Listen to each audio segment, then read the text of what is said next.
Welcome back.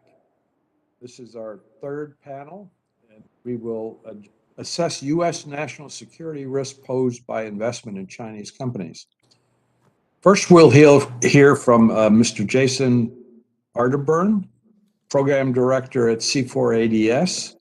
Then we'll hear from Nathan Piskarik, co-founder of Horizon Advisory and Senior Fellow with the Foundation for the Defense of Democracies. And thirdly, we'll hear from Emily Weinstein, Research Analyst at Georgetown Center for Security and Emerging Technologies. Thank you all for your testimony today. And I will remind you that you have 7 minutes, and the commissioners each have 5 in questioning you. So, Jason, can we start with you? Great. Thank you to the Commission for the invitation to provide testimony in today's hearing. It is a privilege to represent our work at C4ADS on a topic of such importance. Today, I've been asked to address an area of vital importance to national security, and one that I believe that with the right approaches, we could be much better positioned to address.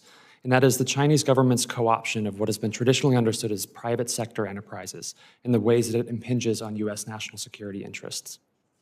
I would like to acknowledge that I provide this testimony amidst a wave of racially motivated violence against Asian Americans and Pacific Islanders, including the terrible tragedy in Atlanta this week. For those of us who are working to confront national security risks from China, it is more important than ever that we treat this challenge with the rigor, nuance, and vigilance that it requires, as in precisely framing this issue may lead to ineffective policy responses at best, or contribute to continued violence that undermines our values at worst. In recent years, there's been a significant amount of research on the key companies, universities, institutions, and government offices that are involved in China's military-industrial base, and on how those enterprises have deliberately pursued China's national security interests around the world.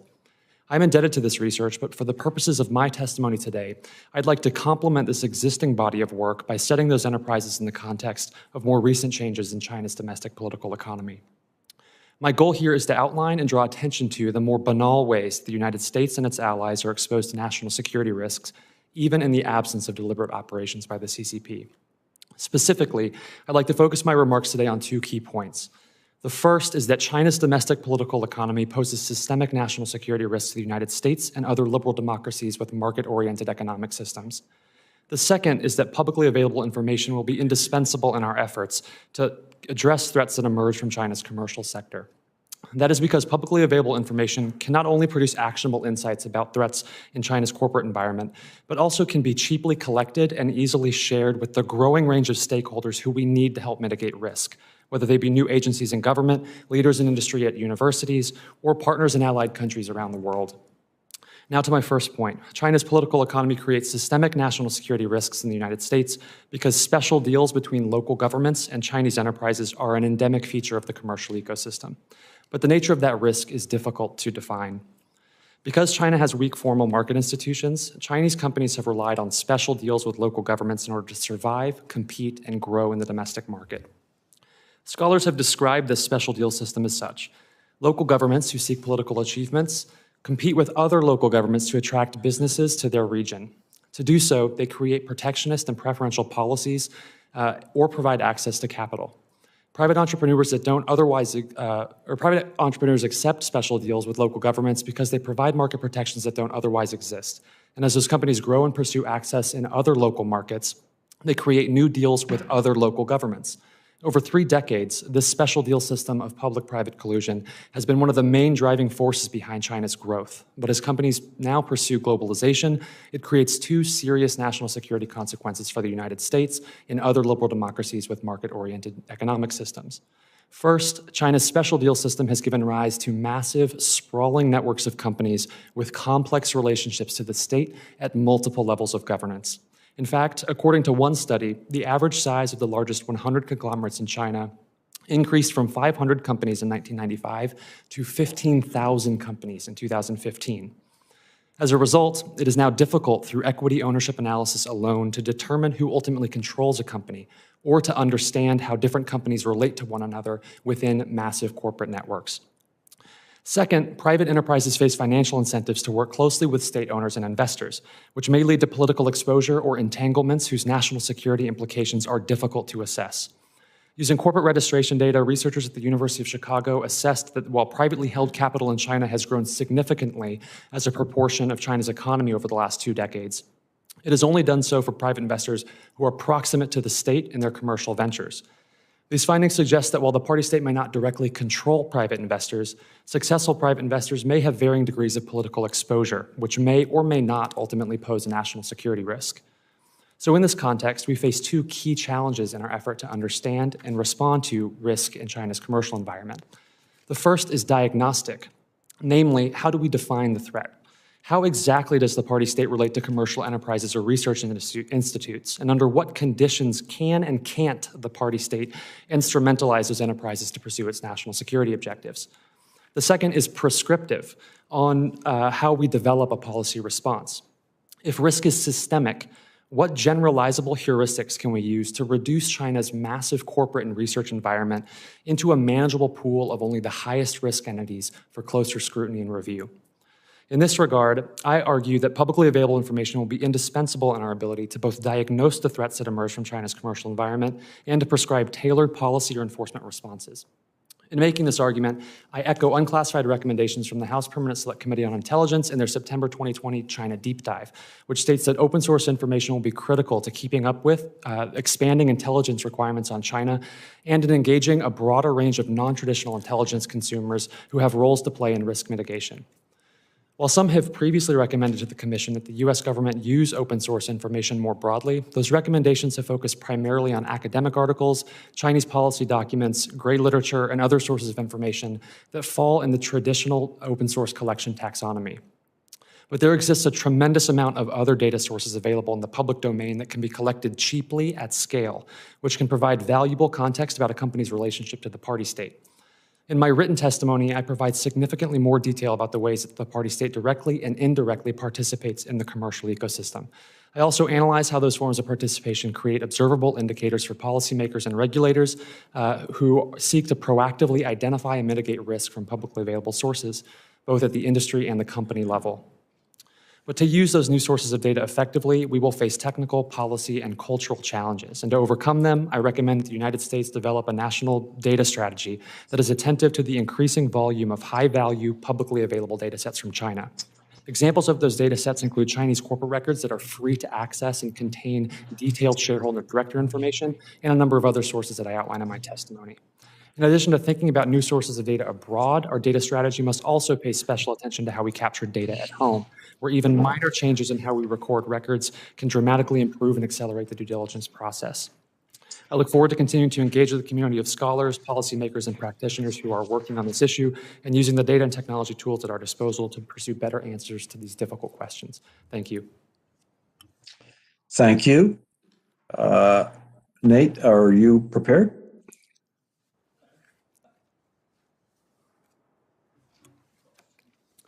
Hearing chairs Fiedler and Borochoff, distinguished commissioners and staff of the commission, it is an honor to participate in today's hearing. I aim to emphasize 2 fundamental points in my remarks and look forward to offering additional examples and details in discussion. Bilateral capital flows between the United States and China represent a novel feature and one with novel importance in a broader national security context. Secondly, as in most domains of integration, the Chinese Communist Party deliberately pursues asymmetric positioning in international capital flows. To underscore a bottom line up front, I'm concerned that the national security community lacks appropriate analytic frameworks for assessing the impact of capital market integration in the U.S.-China contest. This commission and Congress have a vital role to play in collecting and sharing relevant information, promulgating new reporting and legally mandated disclosure requirements, and perhaps most critically, informing the U.S. public about the scope of connections between U.S. domiciled pools of capital and China's national security apparatus. The risk apparent in bilateral capital flows indicate that U.S.-China economic relations require a systemic recalibration as a part of a broader competitive strategy for a long-term peacetime competition. The U.S. national security establishment is determined that the PRC presents a great power threat. The language used to describe the China threat, including the great power competition label, harkens back to the Cold War. There are certainly similarities. In the Cold War, of course, the U.S. faced off against a communist regime intent on rewriting the global order. However, today's contest is not the Cold War. Where the U.S. response to the Soviet Union was able to orient around containment, Today's competitive environment is one of integration and unprecedented structural interdependence. The CCP's competitive strategy hinges on weaponizing that integration and interdependence. China is orders of magnitude more economically integrated today than was the Soviet Union during the Cold War. The Soviet Union sought a self-sufficient national economy, which typically generated a minimal international trade volume that accounted for around 5% of overall economic activity. Since the early 1990s, in comparison, China has held a trade-to-GDP ratio of 30%. This difference is reflected in capital flows as well. The global stall caused by COVID-19 prompted flows of capital into China to accelerate in 2020, and the PRC overtook the United States as the top destination for foreign direct investment for the first time. These are non-trivial differences with the insular Soviet economy. China is not the Soviet Union. The CCP does not contain itself. But that question of greater versus lesser integration is just one part of the story. Another that demands new frameworks for national security analysis is of the type of integration and the U.S. government's relationship to it. Much of the exchange between the U.S. and the Soviet Union during the Cold War took place in domains where governmental restrictions could be enforced when a national security imperative was clearly and consistently invoked. That may no longer be the case. The strategic environment has changed. U.S. financial intermediaries of all stripes invest in China's public market equities and debt, as well as private market equity and debt in China. Passive fund managers incorporate the Chinese market as a vital component of mainstream allocation strategies. So do investors who more actively manage funds and portfolios, including those in private markets. A range of prominent U.S. private equity and venture capital investors, for example, invest in and alongside actors in China with ties to the military-civil fusion enterprise. Few of these avenues of capital integration feature any explicit awareness of or mitigation against risks associated with China's military-civil fusion strategy. This capital integration benefits China's military's cost of capital. At the same time, a class of military-civil fusion contributors are positioned to enjoy proximity to critical U.S.-based technology, infrastructure, and data. These factors support China's development of comprehensive national power. The ease with which they are supported by U.S. capital investment represents a strategic failure that, if corrected, could impose costs on Beijing's development of comprehensive national power. China's integration with global capital markets also impacts its cost of empire, a potentially critical factor in a long-time peacetime competition. The Soviet Union's closed system created sunk costs and economic burden that ultimately weighed on the ruling regime's efficacy and survival. By contrast, capital integration and the broader state-led, enterprise-driven economic model refined by the CCP may allow Beijing to enjoy modes of imperial expansion and tactical control over populations with a cost profile drastically different from other historical cases. For example, the CCP's control of its population through means including, but not limited to, reproductive policy, patriotic education, propaganda, forced labor, and high-tech-enabled monitoring and policing stands to benefit from technological advance. If China is able to use cutting-edge technology to perfect and automate elements of its surveillance state, Beijing's overall cost structure will benefit from an economy of scale. If China is able to obtain such cutting-edge technology, at least in part through integration into global private and public capital markets, it could in fact turn a profit in the process. Right now, U.S. capital, wittingly or not, contributes to China's military-civil fusion program. Passively managed index funds commonly invested in by U.S. persons and institutions have been reported to hold billions of dollars of equity in companies designated by DoD as communist Chinese military companies. These index funds draw capital from a range of U.S. sources, including, in all likelihood, the retirement savings of individuals here today.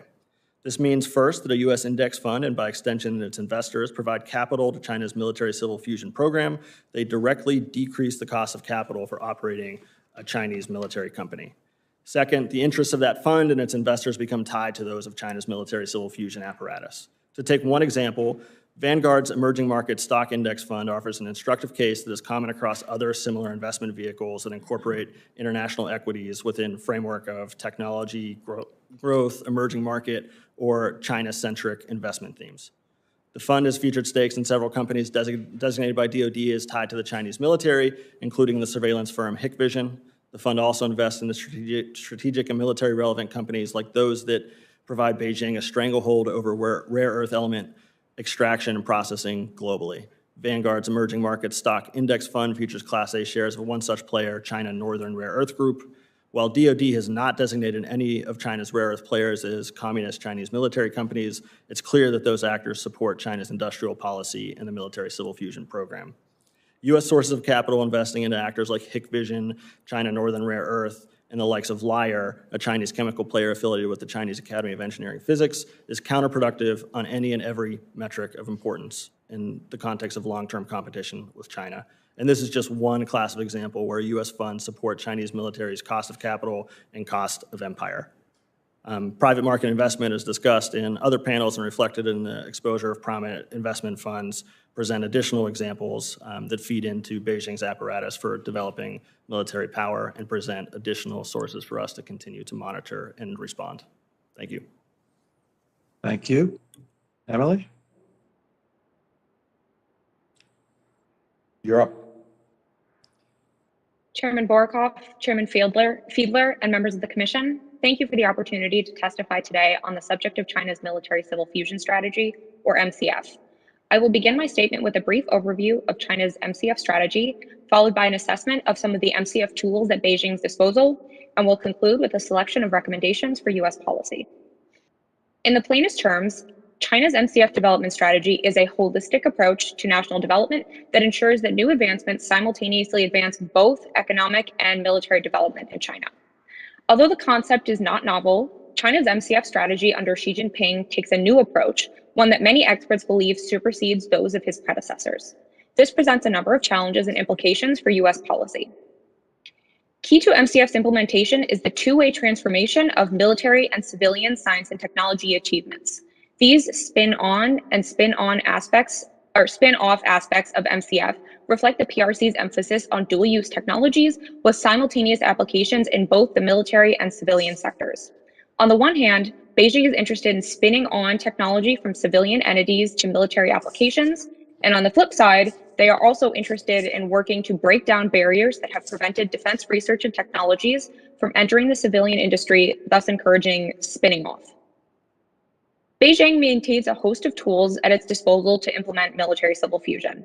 My written testimony includes 4 specific examples, including university investment firms, industry alliances, MCF venture capital, and talent. And today I will elaborate on university investment firms and talent. Firstly, through its subsidiaries, university investment firms help to further MCF by connecting university research to the innovative commercial side of science and technology, and by extension, the Chinese defense apparatus. For instance, a subsidiary of China's Northwestern Polytechnical University's investment arm was added to the Department of Commerce's entity list in 2020 for acquiring and attempting to acquire U.S. origin items in support of programs for the PLA. Although U.S. universities are similarly involved in investment activities, mirror imaging in this context is problematic, as Chinese universities are much more beholden to Beijing and the Chinese Communist Party than their counterparts in the United States are to the U.S. government. Another key tool in China's MCF realization is talent. Chinese policy documents call for the construction of a, quote, national defense science and technology team that utilizes superior whole of society educational resources, end quote. Part of these efforts include scholarship programs like the National Defense Science and Technology Scholarship, which provides educational funding for 2,000 Chinese undergraduates and graduate students annually. Following graduation, these students are required to work in China's defense industry for a minimum of 5 years. As similar as this program may sound to U.S. Programs like the Boren or Pickering Fellowships, there are stark differences between it and its U.S. equivalents. For instance, the National Defense S&T Scholarship recipients are forbidden from making anti-party or anti-socialist remarks or participating in what are described as illegal organizations. Similar programs in the United States have no such restrictions or allegiance requirements. As demonstrated by these details, it is clear that Beijing is dedicated to its pursuit of MCF. MCF may have yet to achieve its desired endpoint in China. However, even without operating at full capacity, the progress that China has made in implementing MCF demonstrates the unique and significant challenge that this strategy poses to the United States and our allies. To enact effective policy, U.S. policymakers must have a clear understanding of their desired trajectory for U.S.-China relations. Instead of trying to incentivize change within China, the Biden administration and the U.S. Congress should work to bolster our own ability to mitigate these mitigate the challenges posed by China, while promoting collaboration where necessary and beneficial. The United States should avoid policies aimed at crippling or changing Chinese government strategies or commercial behavior. China has demonstrated time and time again that it is willing to make surface level changes to appease the international community while continuing to pursue its own agenda. To conclude my analysis, I propose the following 4 recommendations for U.S. policy. 1. Establish an interagency working group within the U.S. government to increase awareness of China's MCF efforts and ensure that various departments and agencies are equipped to make effective policy within their individual jurisdictions. 2. Create a repository of open source due diligence materials that can be used by academia and industry to allow them to make more informed decisions about collaborations and interactions with Chinese counterparts. 3. Provide the Securities and Exchange Commission with Chinese language and area studies resources to assist in auditing and assessing Chinese firms listed on U.S. stock exchanges. And finally, improve the U.S. government's ability to audit supply chains and establish industry reporting guidelines to identify significant choke points, ensure compliance with requirements, and support our allies and partners. Thank you very much for your time. I look forward to discussing more during the Q&A. Thank you very much. We will start the questioning with Chairman Bartholomew.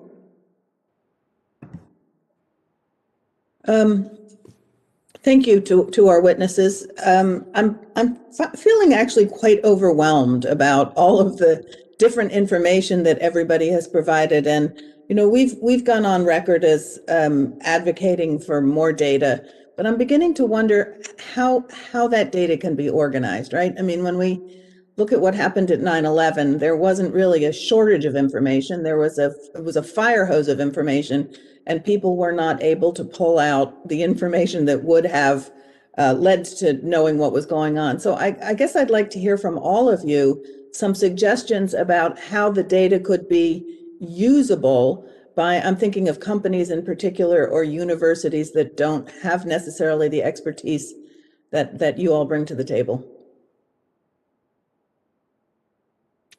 Who wants to be first? Emily, why don't we start with you? Yeah, I can start with a quick point. I definitely agree. I think, as my fellow panelists pointed out, there is no dearth of information on China, especially in the open source. I think one of the first issues in kind of not only making this information available to the general public, but also making it usable is, again, the language barrier. And I think that's kind of the first step that we need to get to as far as organizing it and kind of streamlining it for public consumption. So I will say, to organize it, I think there's a way to shape it in a sense that maybe we could have, for example, an industry bucket, have an academia bucket. But I think, as we've demonstrated with, some of the things I mentioned and some of my panelists as well, there really is kind of a blending between these. And I think it's a difficult question, and I think I'm still wrapping my head around it too. But I think promoting dialogue between industry and academia and even government counterparts as well about these types of information can help to make it more digestible for audiences that maybe aren't as focused on national security. Any of our other witnesses? Yeah, sure. I'd like to offer some thoughts. So I think the question is a very important one and very timely as well. In 2018, we began the federal data strategy just to get a sense of what data we hold across our federal agencies and how we can better use that data. But it's mostly focused on what do we already have and how is it held and how is it cataloged, mostly for domestic-facing reasons. I think now is a great time to incorporate our China national security interest in part of that internal data audit that we're doing. But I think there's also a broader set of questions that need to be considered as well. The first is, what systems are various agencies using that have equities in the China national security problem set, and are those interoperable? Do they provide the security, access, and privacy controls required for multiple organizations with different authorities and different sort of mandates, the means by which to collaborate? I think for this reason, publicly available information is very valuable because it is without restriction that might come from more classified sources, but in many cases can produce the same level of fidelity from a sort of action-oriented point of view. I think, however, we'll also face a cultural sort of change of mind in terms of how we as a government posture towards the open source. Just because this data is cheaper does not necessarily mean it's less valuable. And I think there's actually a tremendous opportunity for us to work with allies in developing a strategy about how we better leverage cheap, publicly available data sources to make sure that we're directing our expensive assets in the collection and analysis process towards only the most intractable problems, such that that public data can help answer the lowest hanging fruit and inform more tailored policy and enforcement responses. Thank you. Nate, anything?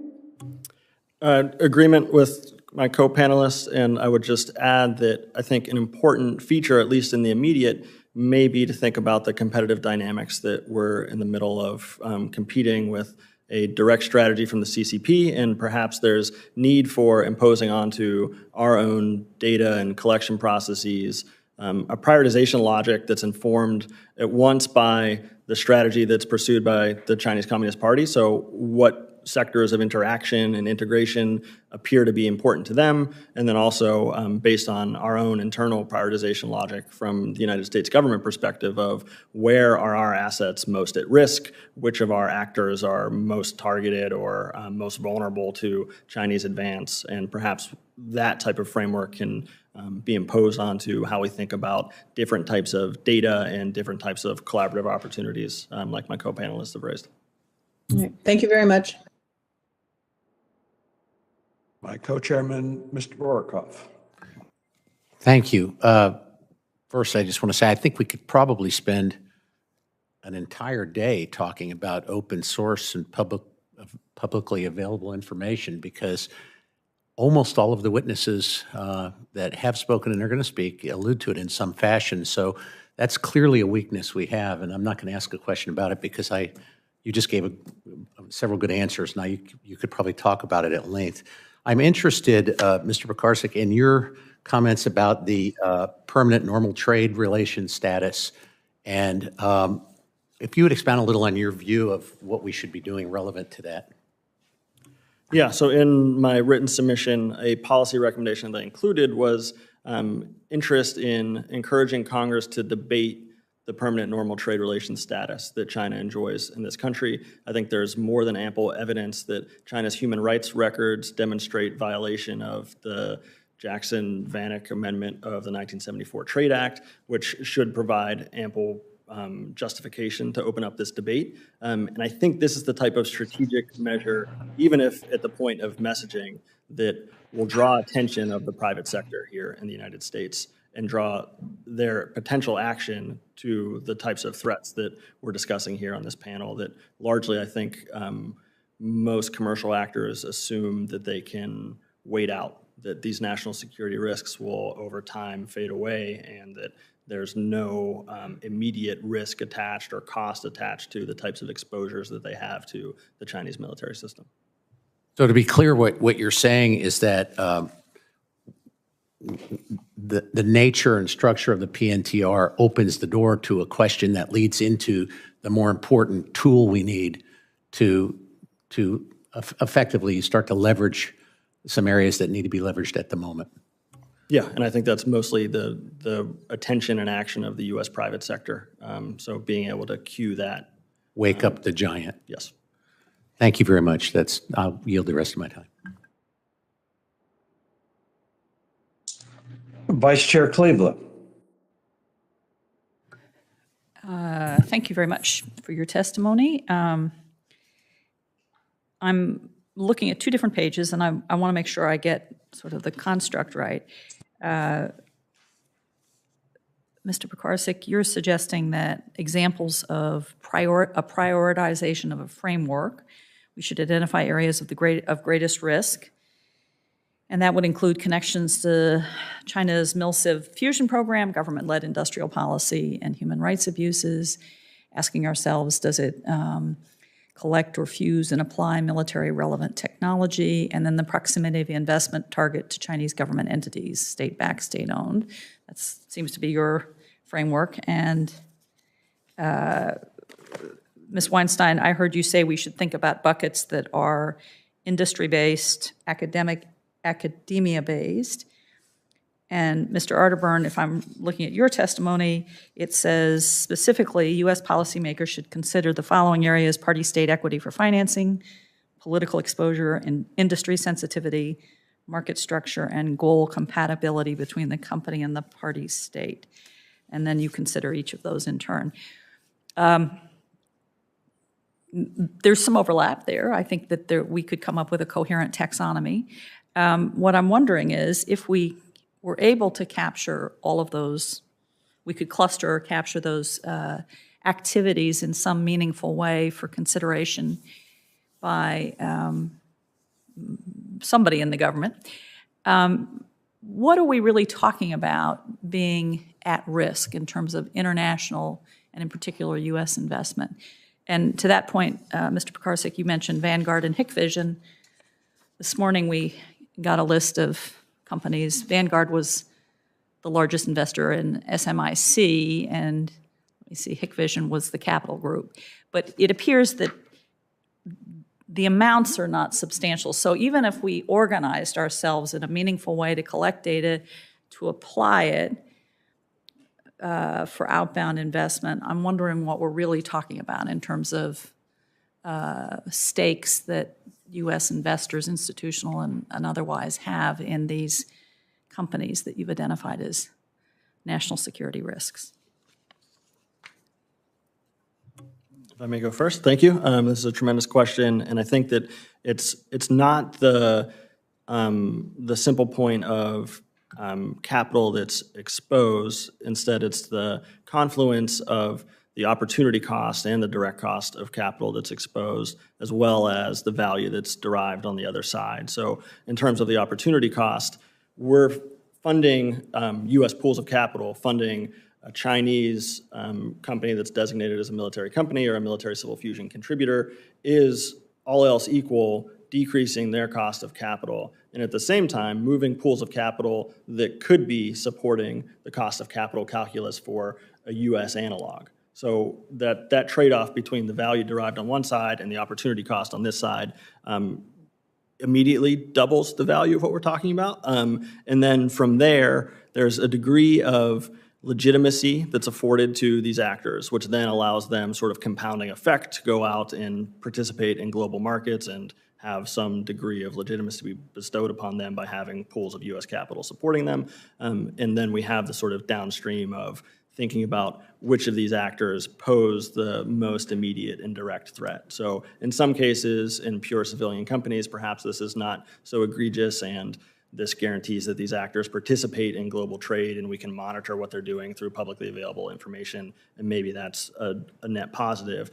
But in other cases, we're clearly going to have examples where the value derived on the Chinese side does produce immediate outcomes in terms of research and development, in terms of military program contributions to the PLA, as well as capacity to project power and to alter the cost of empire calculus. So how China positions itself globally, how it retains information that can feed back into this system. It's difficult to assign a direct immediate value, but there is this confluence of factors that there's no other way to address at the root cause other than by capital.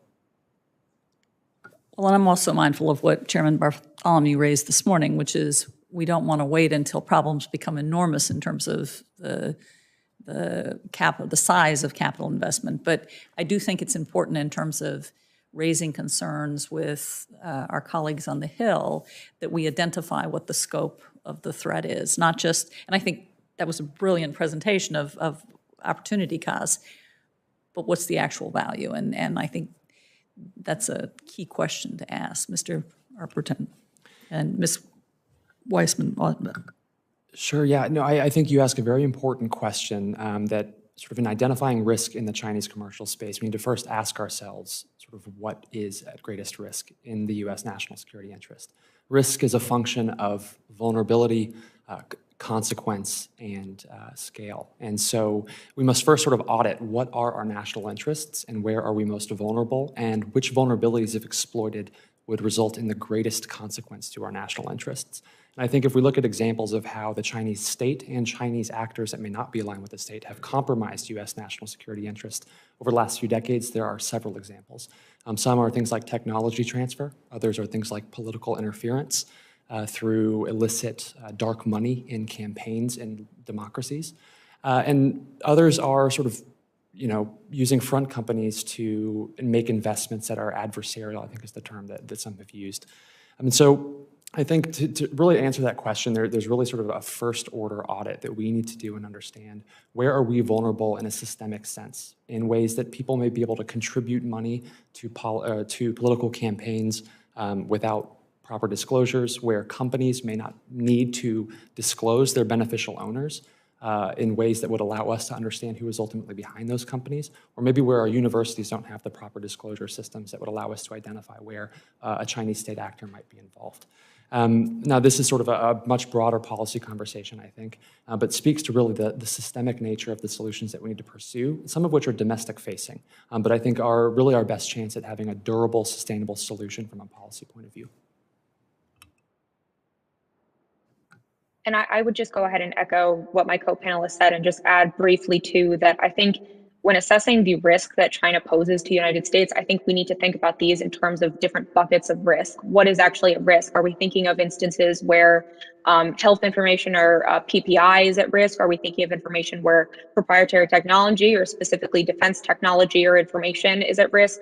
Or are we thinking, like Jason just mentioned too, are there instances where our democracy is being put at risk by things that China is doing? And I think each of these buckets of risk will take a different type of cost-benefit analysis as far as determining collaborations or interactions with China or how we interact with China moving forward. Okay. I think we've broadened the problem rather than narrowed it in some ways. And there's a lot of conversation, and Commissioner Wong mentioned this morning the desire for some kind of outbound CFIUS organization, and that has some merit, but I'm now not sure how to think about how we wrap our arms, what the taxonomy is, what the standards would be, what is it that, because democracy and proprietary technology and tech transfer are just, they're large categories, and having served in government, I'm not sure I'd like to turn over to anybody that kind of a broad notion. So if you have thoughts for the record afterwards on how we might narrow this, I'd really appreciate it. Thanks. Thank you very much.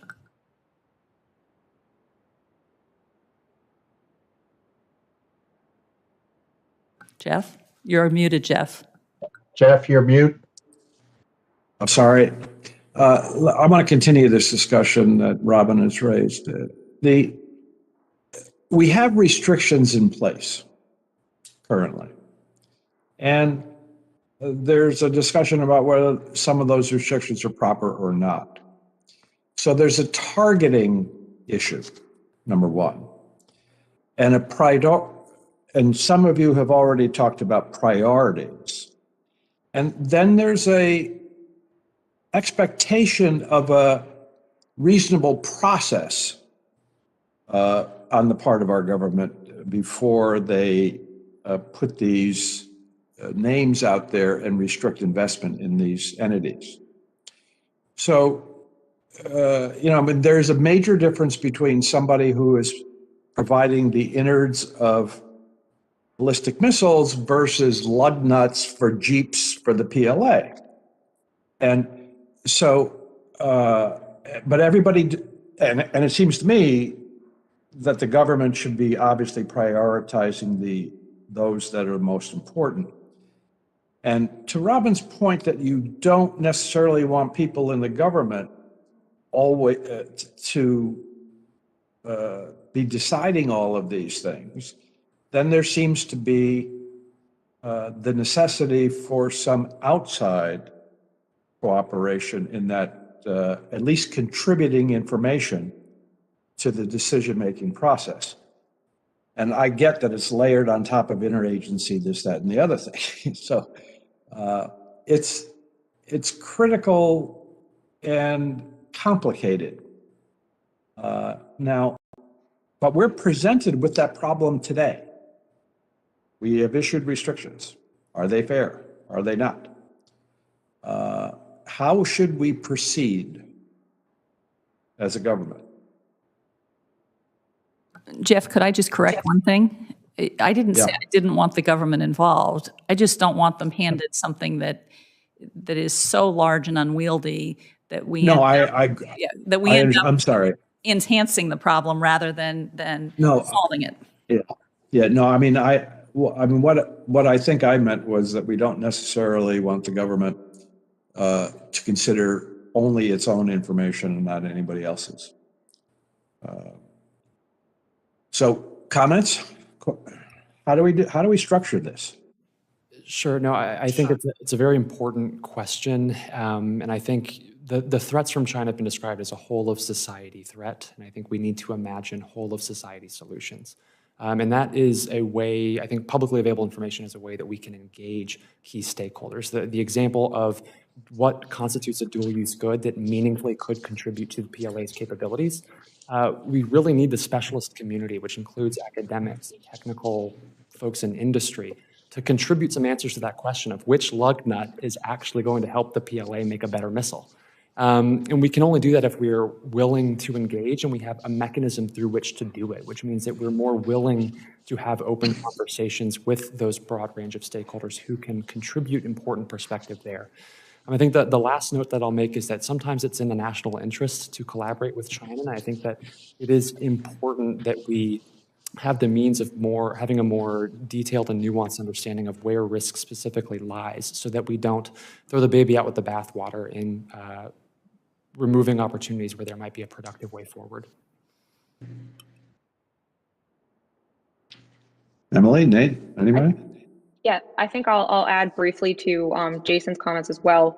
I think in adding certain types of specialists who, like Jason mentioned, could identify this specific lug nut that is useful to the PLA. I think that is kind of it's a difficult thing to do, but I think stepping back, I think there's a place to kind of look at what China is saying as far as what their strategic industries are, because I think that, if China is proclaiming that they want to improve their capabilities in biotechnology or in new energy vehicles or things like that, they're pretty much handing us kind of their goals for the next 10, 20, 50 years. So I think as far as deciding where the US should look as far as maybe protecting our own industries or kind of where we need to direct our educational resources to, I think taking a look at Chinese policy documents and really saying, okay, China, the 14th five-year plan just came out.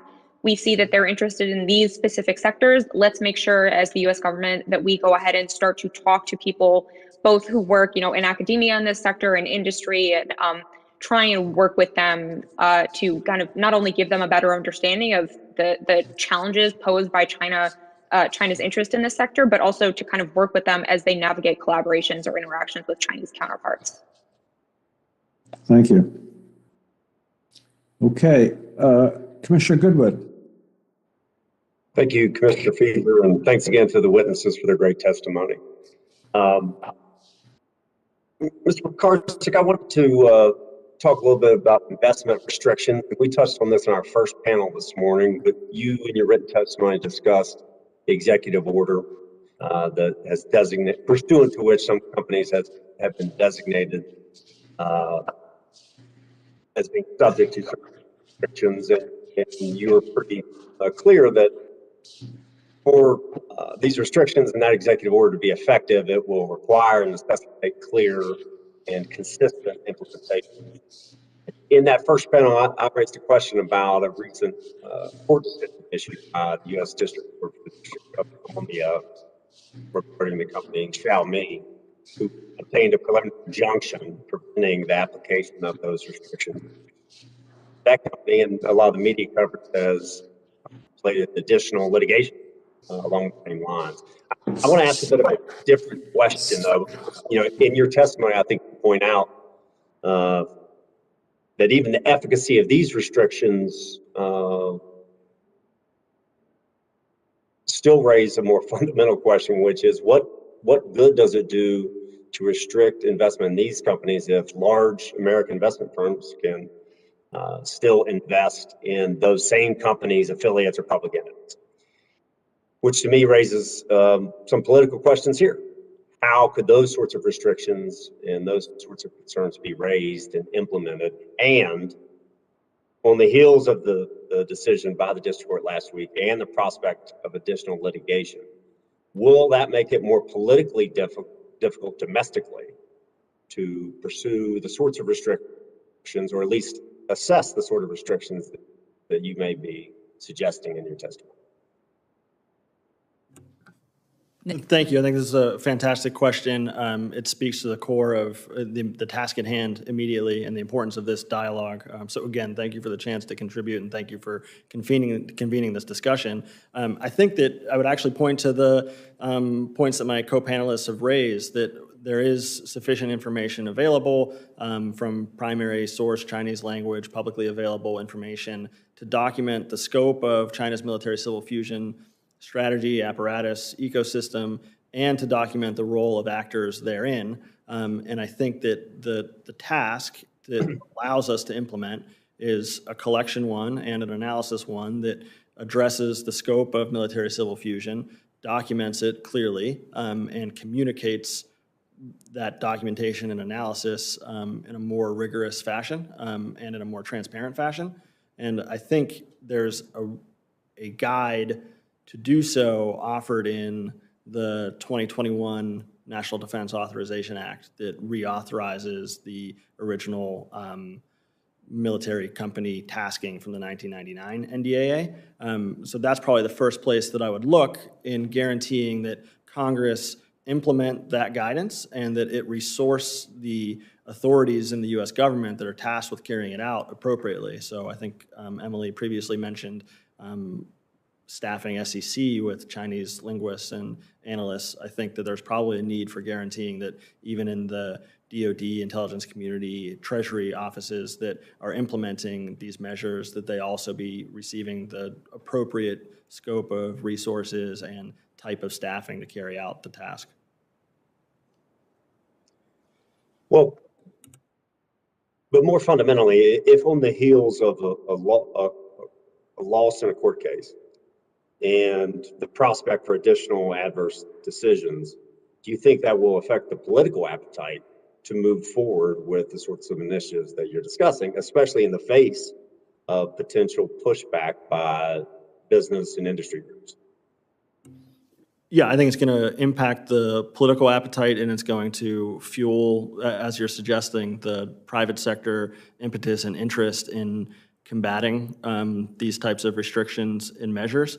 There will be active measures taken by Chinese Communist Party affiliated individuals and entities to engage in information and legal competition on these fronts. I think we need to, be certain that that's the case, and I think that really the only solution to that within our system as it exists, adhering to the norms and values that make our economic model work, is to be transparent and documenting clearly the violations that we see.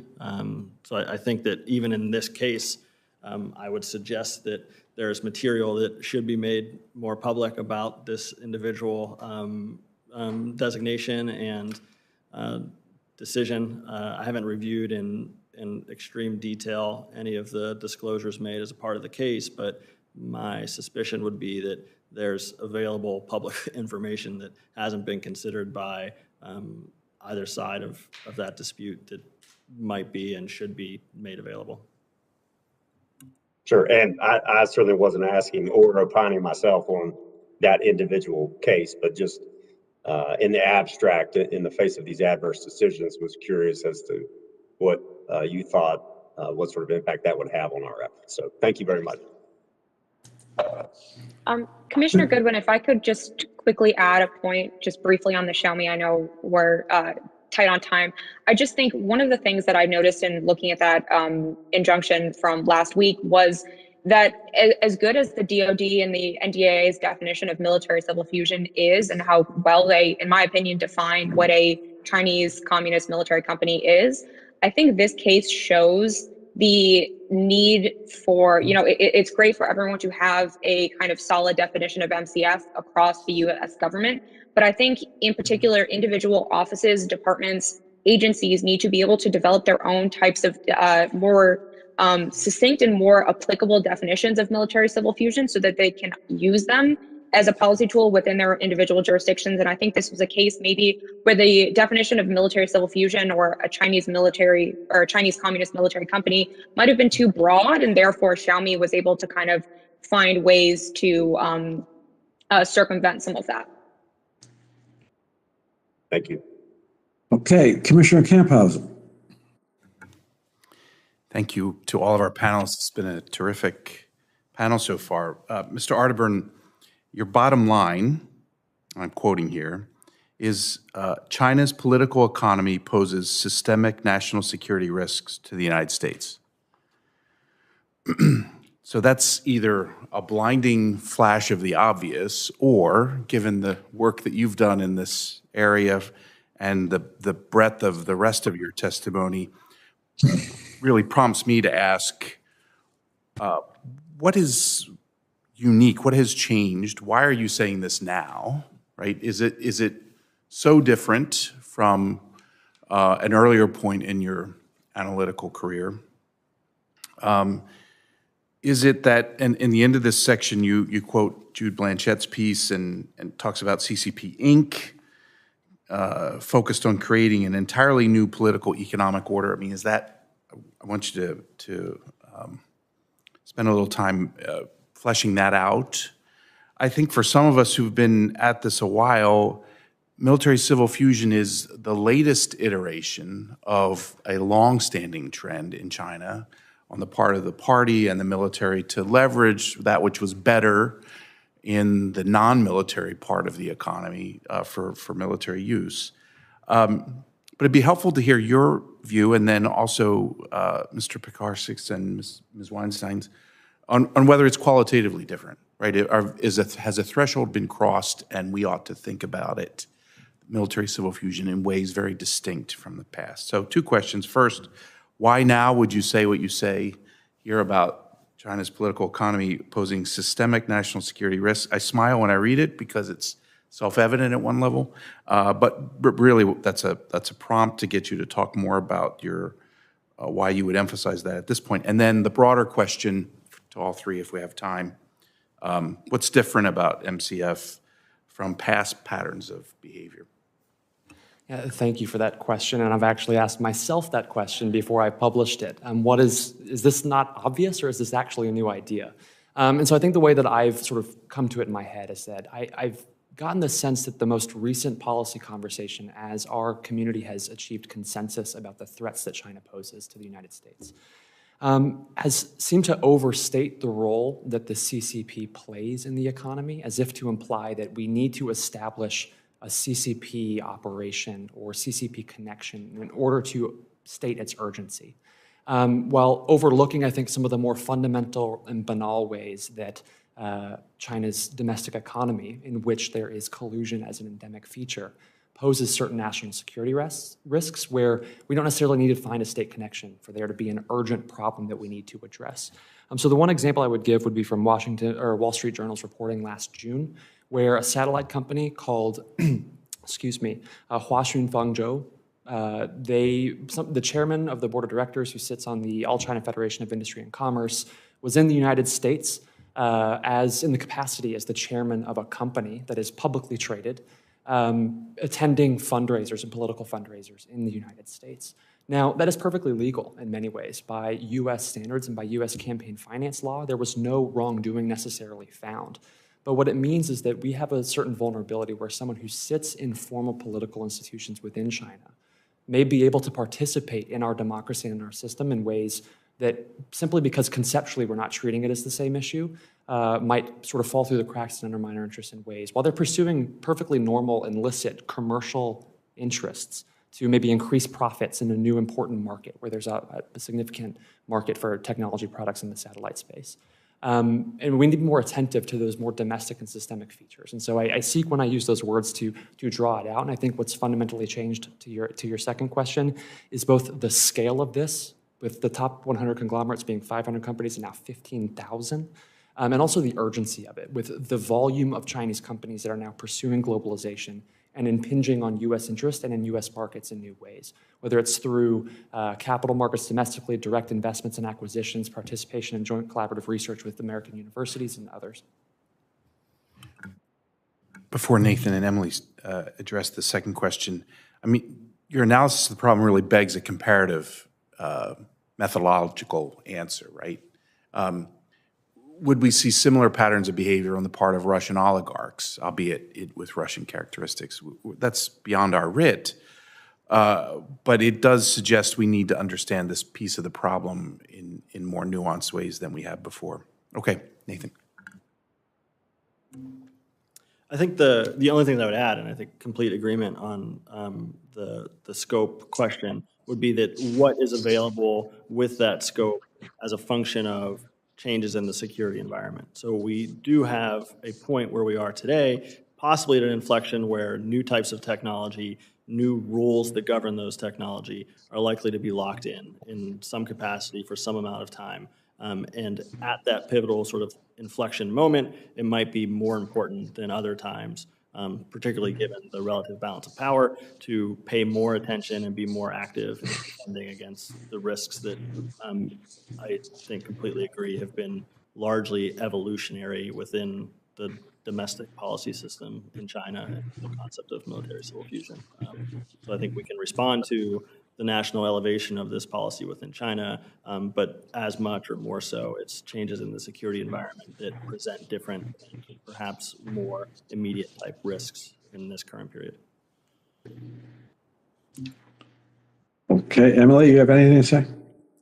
Yeah, I would just add too, I think, again, besides the fact that, military civil fusion has been elevated to a national level strategy under Xi, I would also add the piece to me that stands out among many that is, I think, unique at this point in time is, again, this spinning off side to military civil fusion. Whereas previously we've seen an emphasis on, okay, the commercial side in China, the civilian side is going to be where the most innovation is happening. We're going to try and funnel some of that technology and know-how to the military. And now we're seeing the opposite of that. We're seeing the Junjuanmin, so the transformation of the spinning off of military technologies into the civilian sector. To me, I think what, among kind of the many implications that brings for US policy, I think it hints at kind of where Xi Jinping and where Chinese leadership see the PLA and its military modernization process. I think showing that there are certain technologies on the military side that are good enough to compete in the civilian sector or civilian industry, it should be kind of a wake-up call to U.S. policymakers to say, oh, okay, hey, China's military capabilities are improving, and they're getting to the point now where, again, they can compete with what were previously thought of as the more innovative entities on the commercial side. Thank you. Commissioner Scissors. I was going to ask a version of this question that Robin asked and then Jeff asked, and so I'm going to make it more pointed. Either I didn't understand your answers or you guys didn't give very good answers, and I'm going to try to force you to answer in a way I understand. Congress is working on how to structure this in terms of, I'm not saying they're only doing this, but they're definitely doing this, how to structure our approach in terms of sectors. Key sectors for outbound investment restrictions if we're going to adopt them, key sectors to evaluate in supply chain security, key sectors to evaluate in terms of export controls. I want you guys either to tell me I'm not doing that. I am not going to structure our response by sector, or, and tell me why, or tell me what you think the key sectors are. I want one of those two things because that seems to me like a really obvious way to answer the question. It's a way policymakers are trying to answer the question. If they're wrong, then let's push back. But if they're right, I want more specific answers than what you've given so far without putting words in Robin or Jeff's mouth, but they led me down this path. And so all three of you, I don't want to use sectors, or these are the sectors where I'd start. Emily.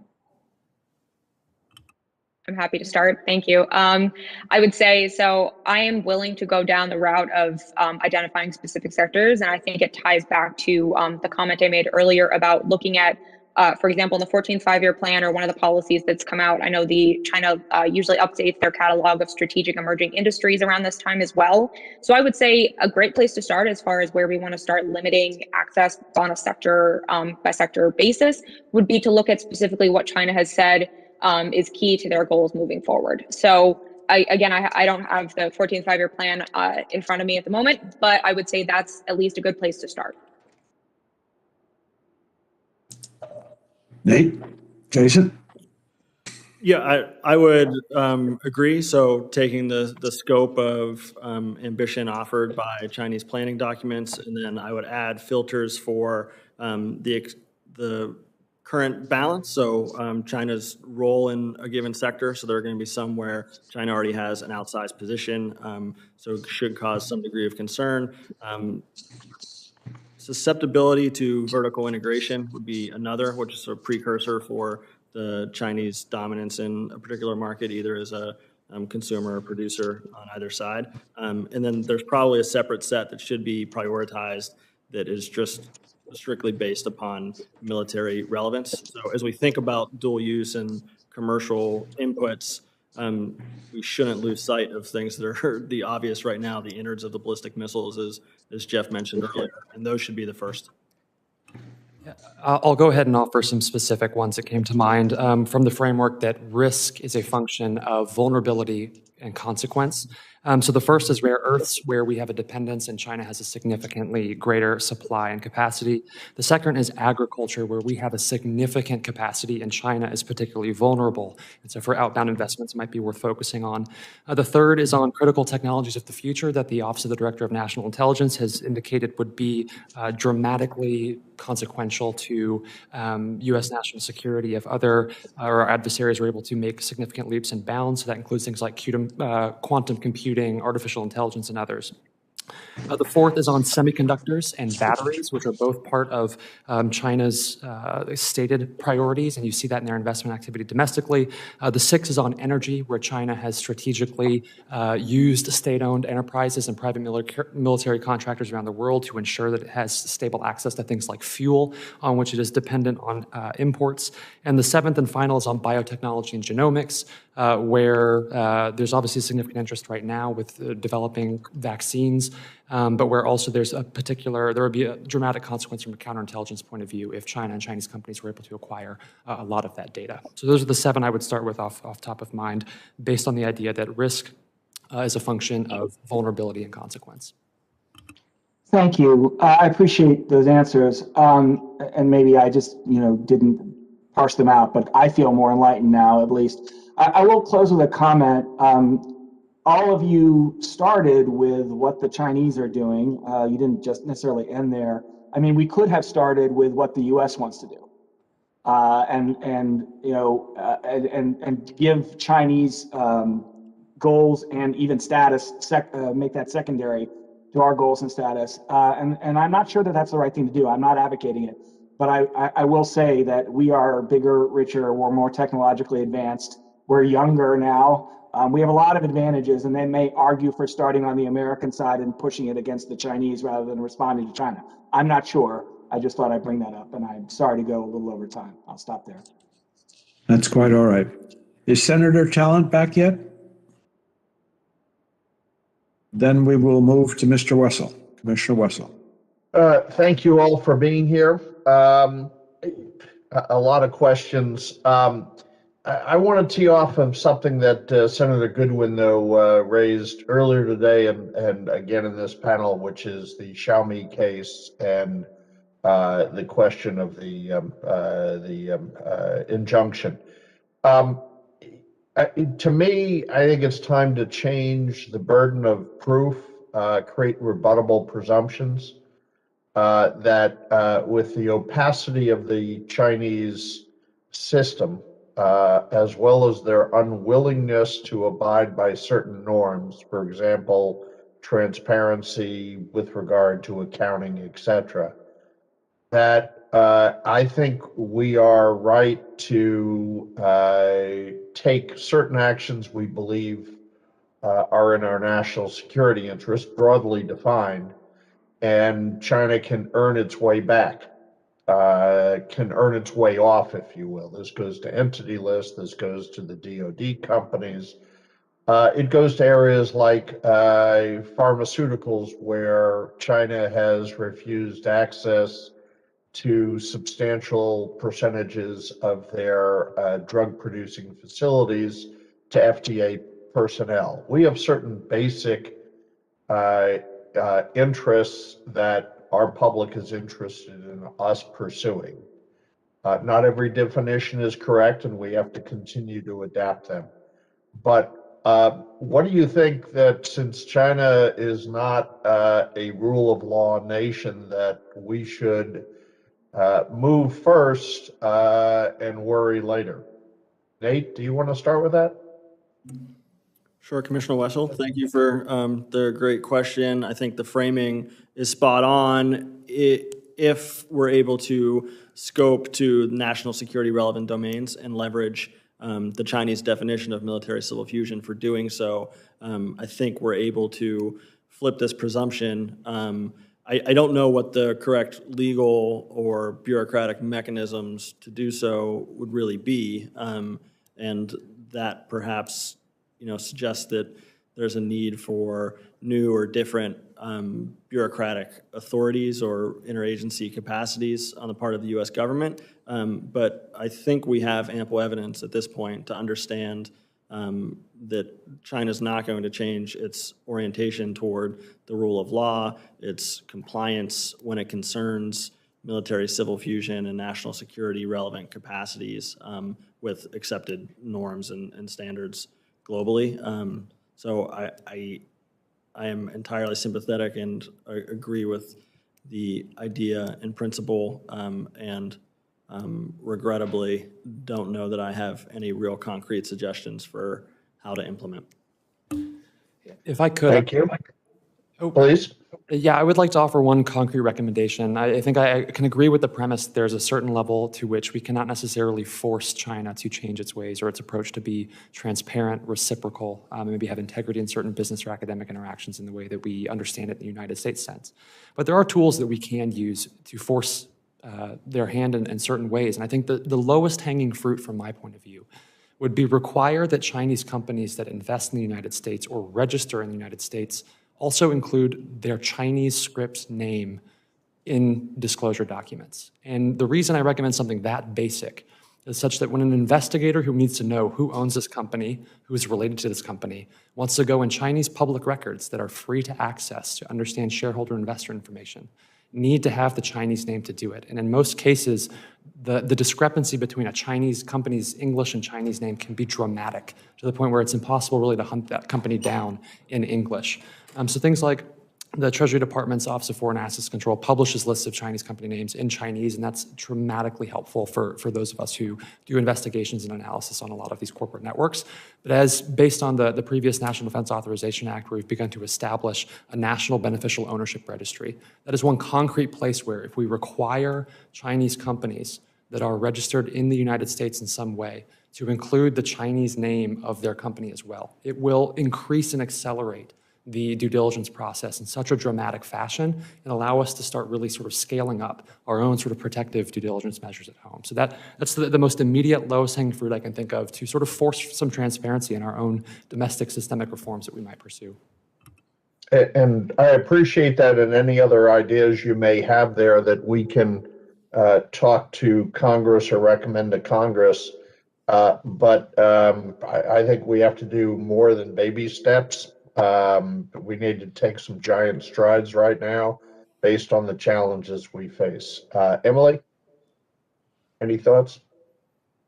I was just going to say, I completely agree with the idea that we need to stop putting the onus on the Chinese government to be transparent. They have proven time and time again that they will say that they're being transparent or that Chinese companies are being transparent. And then later we find out that they are not. So I think, I love the idea that Jason threw out there. And I think too, my recommendation for providing Chinese language and area studies resources to the SEC would also be very helpful, because I know that the Public Company Accounting Oversight Board has struggled over the past, 2 decades with getting, trying to work with Chinese accounting firms and Chinese government entities there to get the necessary materials that they need to audit and investigate Chinese companies that are either listed in the U.S. or trying to be listed in the U.S.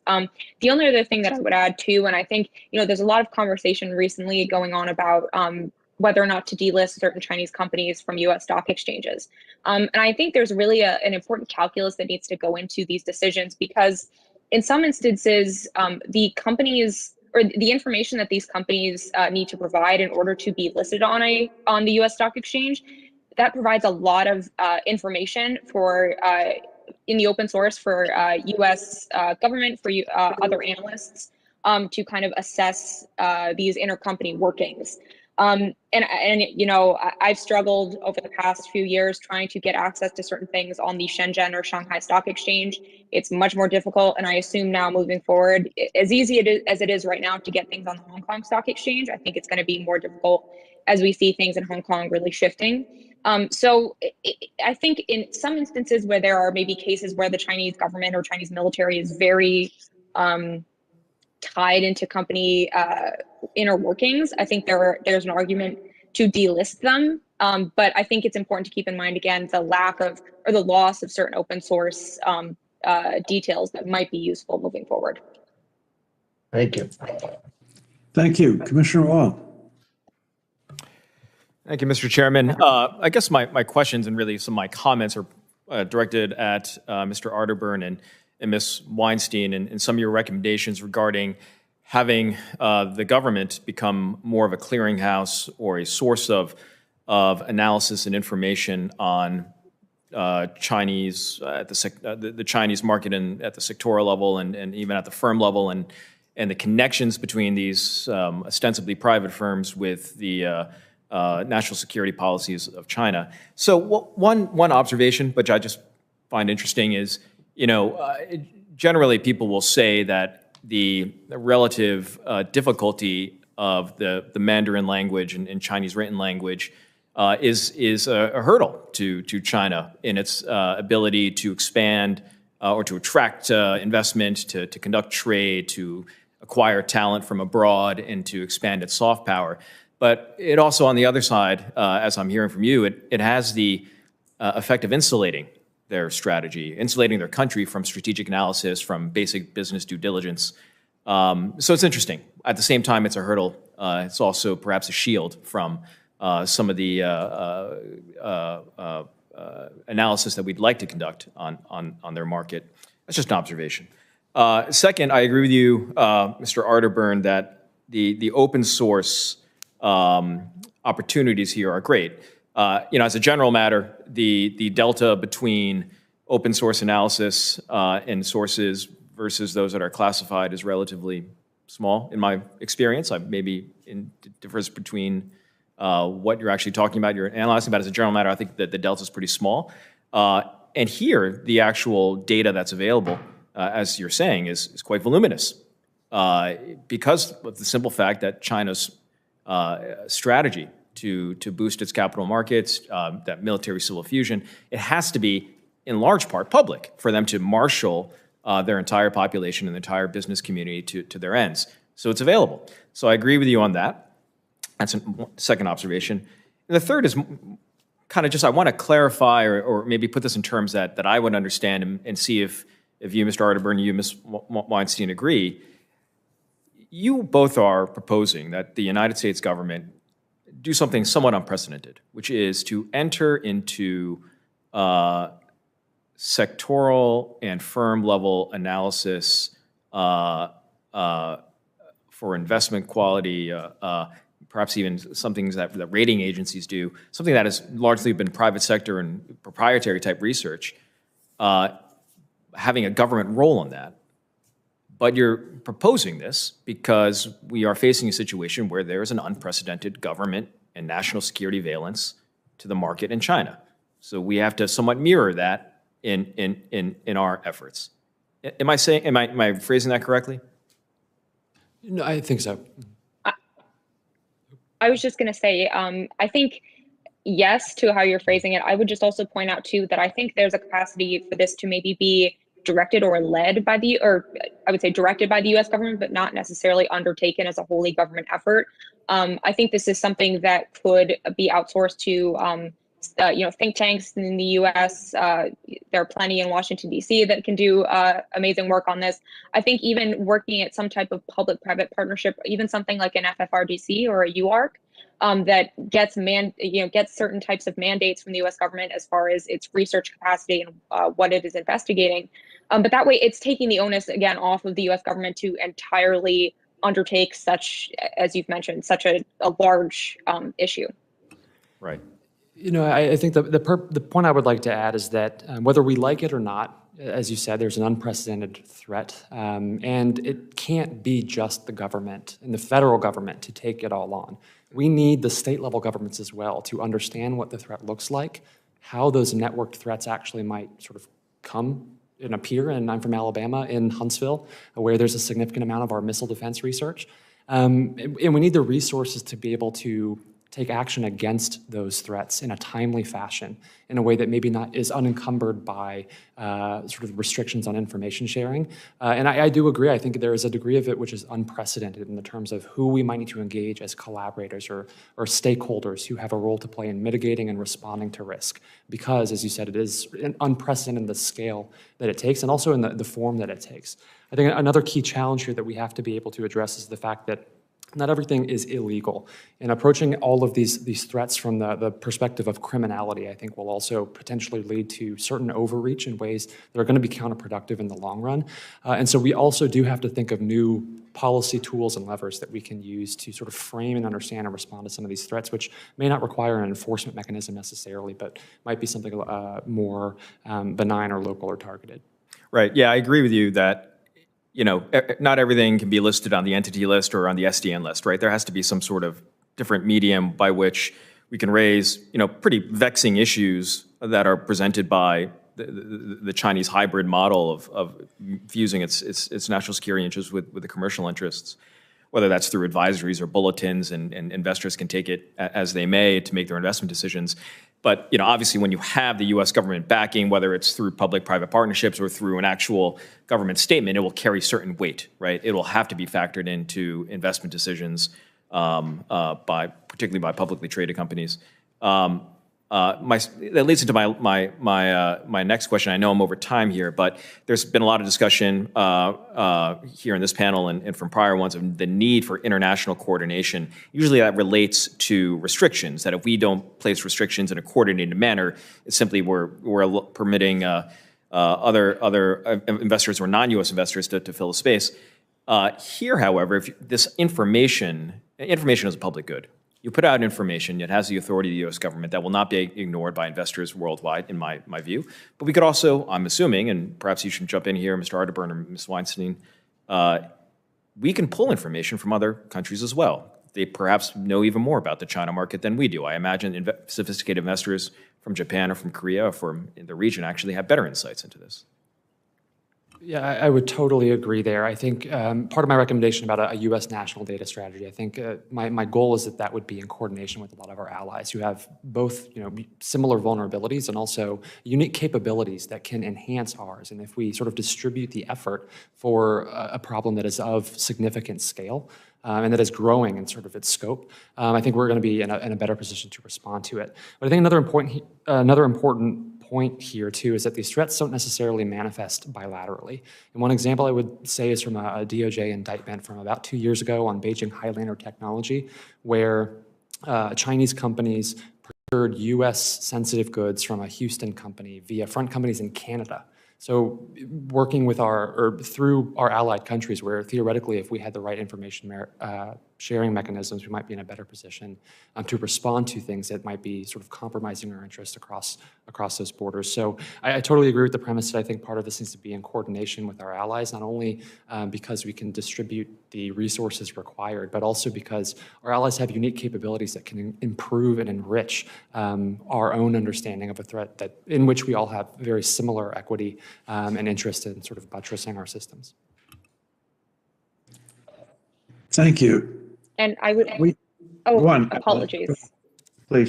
Just one more point too. I'm sorry to keep going on this, but I would just point out too, but beyond restrictions and information sharing, there was a great report that came out from the Center for a New American Security.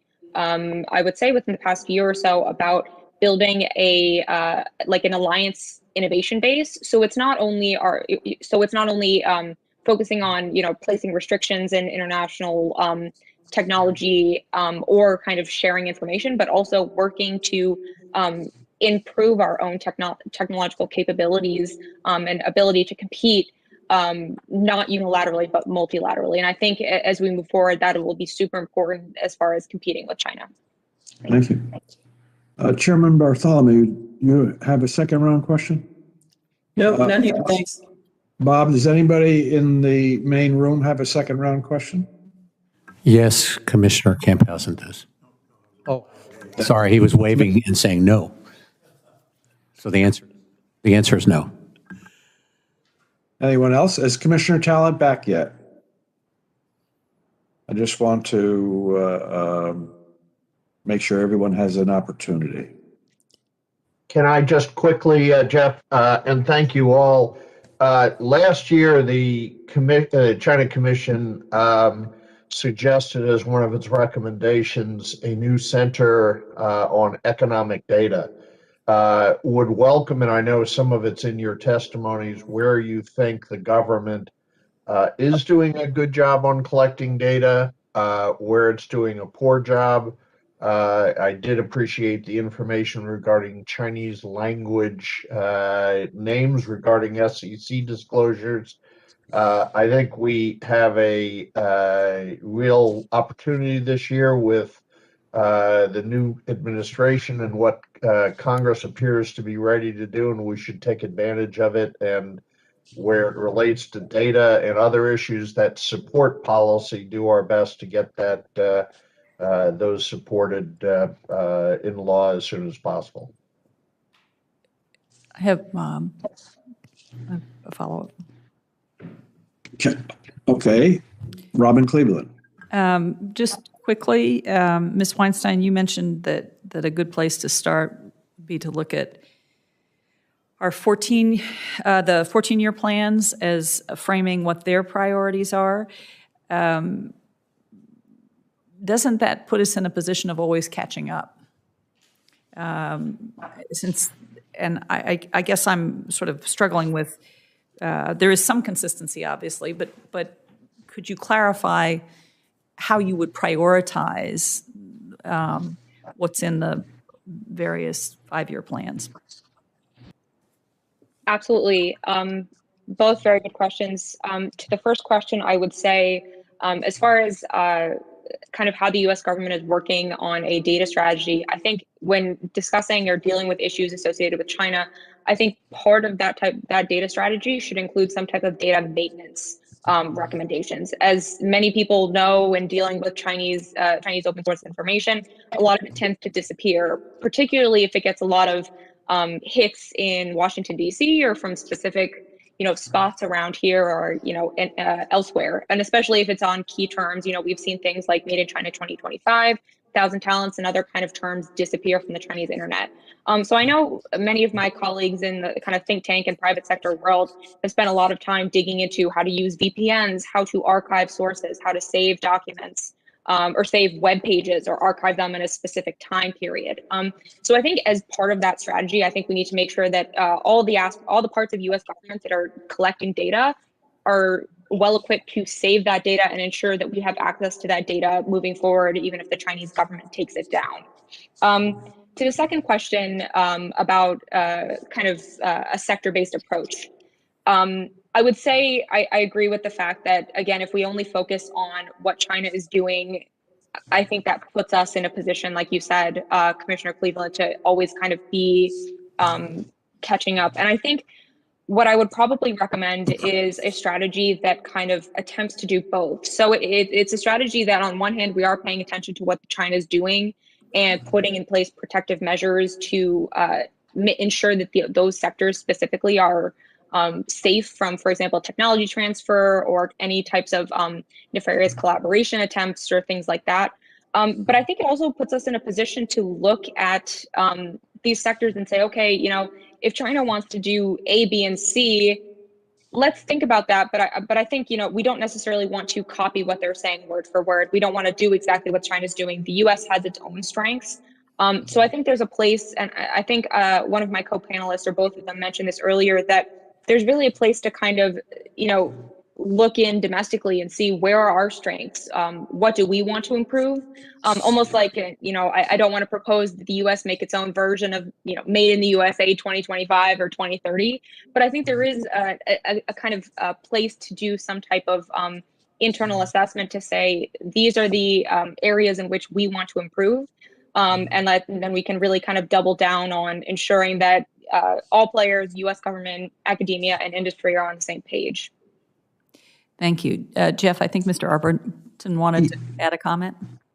And I think Mr. Talon is back. Yep. Senator Talon is back. Yeah, I just want to make one quick comment that I think we have to also remember that, China's a very fragmented state. We're dealing with, I think, what one academic, the phrase that I love that he's used is regionally decentralized authoritarianism, where a lot of different local governments are competing against each other with how they move. And so these national level policy documents are also important from an internal state alignment perspective. And I think you see in the wake of a lot of these national level policy announcements that industry really swings to follow those documents. And so not only would we be playing catch up, but the rest of Chinese companies are also playing catch up with the release of a lot of those policies. And so I think an example I include in my written testimonies in the semiconductor industry, where after an announcement about these critical technologies in about 2018, we see, I think, several 100% increase in the amount of capital that's being directed. So that's all to say that I think to some extent there might be a little bit of catch up, and we can use things like investment data or business registration information to maybe more proactively identify where certain industries might be headed. But I also think it's not necessarily that significant because of the role that those policy documents play in aligning domestic state actors, that they're also sort of lagging behind necessarily the national government. So just a thought there. Thank you. Senator Talon, you have anything to? Jeff, we're near the end, and I've been gone for 45 minutes. I'm going to pass. Okay. We have 4 minutes. I was just, in the context of following Chinese state documents or whatever, I think clearly the Department of Defense is going to be making its decisions based upon what it knows about Chinese military modernization and which companies may be furthering that. And that is likely to be unstated in Chinese government public documents. And that is a primary consideration that motivates these restrictions, I believe, in the first place. With that, I have no more comments, and we can close this panel and take a now 13-minute break and start panel 4, overseen by co-chair Borikoff. Thank you very much. Thank you.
Don't miss out on important news. Our videos are being deleted. So if you don't want to be cut off from honest news, take a moment to sign up for our newsletter at newsletter.ntd.com so you don't lose access to NTD. Go to newsletter.ntd.com to sign up for our evening newsletter.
Welcome everybody back to our fourth panel, which will evaluate U.S. legal authority and current restrictions on outbound investment to China's capital markets.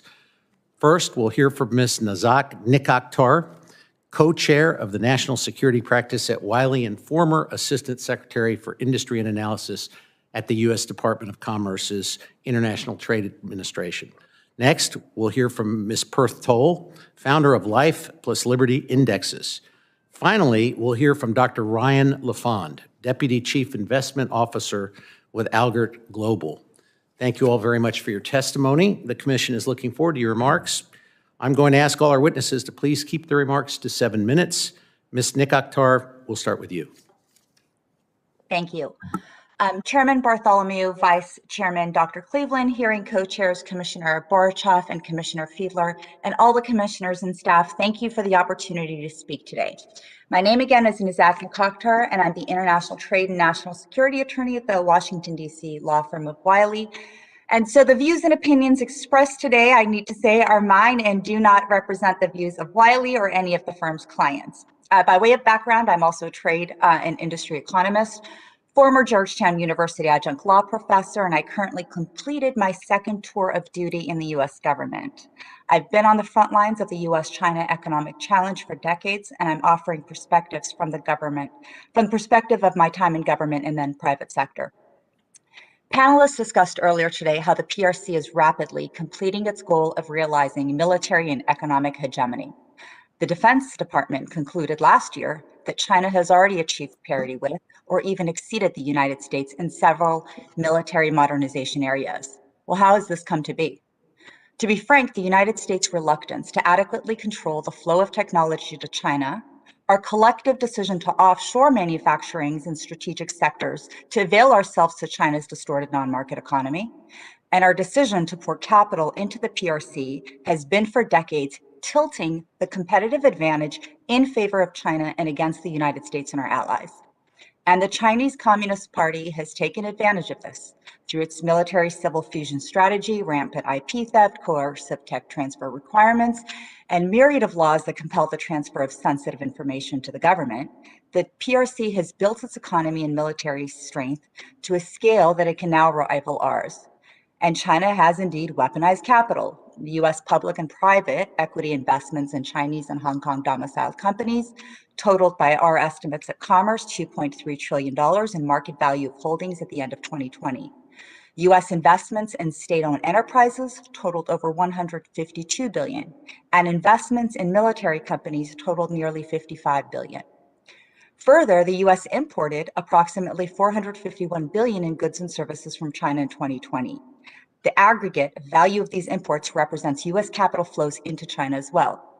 These facts refute the notion that prohibiting capital flows to China makes no difference. Limiting capital will absolutely slow the growth of the Chinese military-industrial complex, and our initiatives may even prompt some of our allies to do the same. Juxtaposing the enormous size of capital transfers to China against the Department of Defense's warnings about the growth of the Chinese military, the gap in the United States' approach to national security becomes inescapable. Well, how did we get here?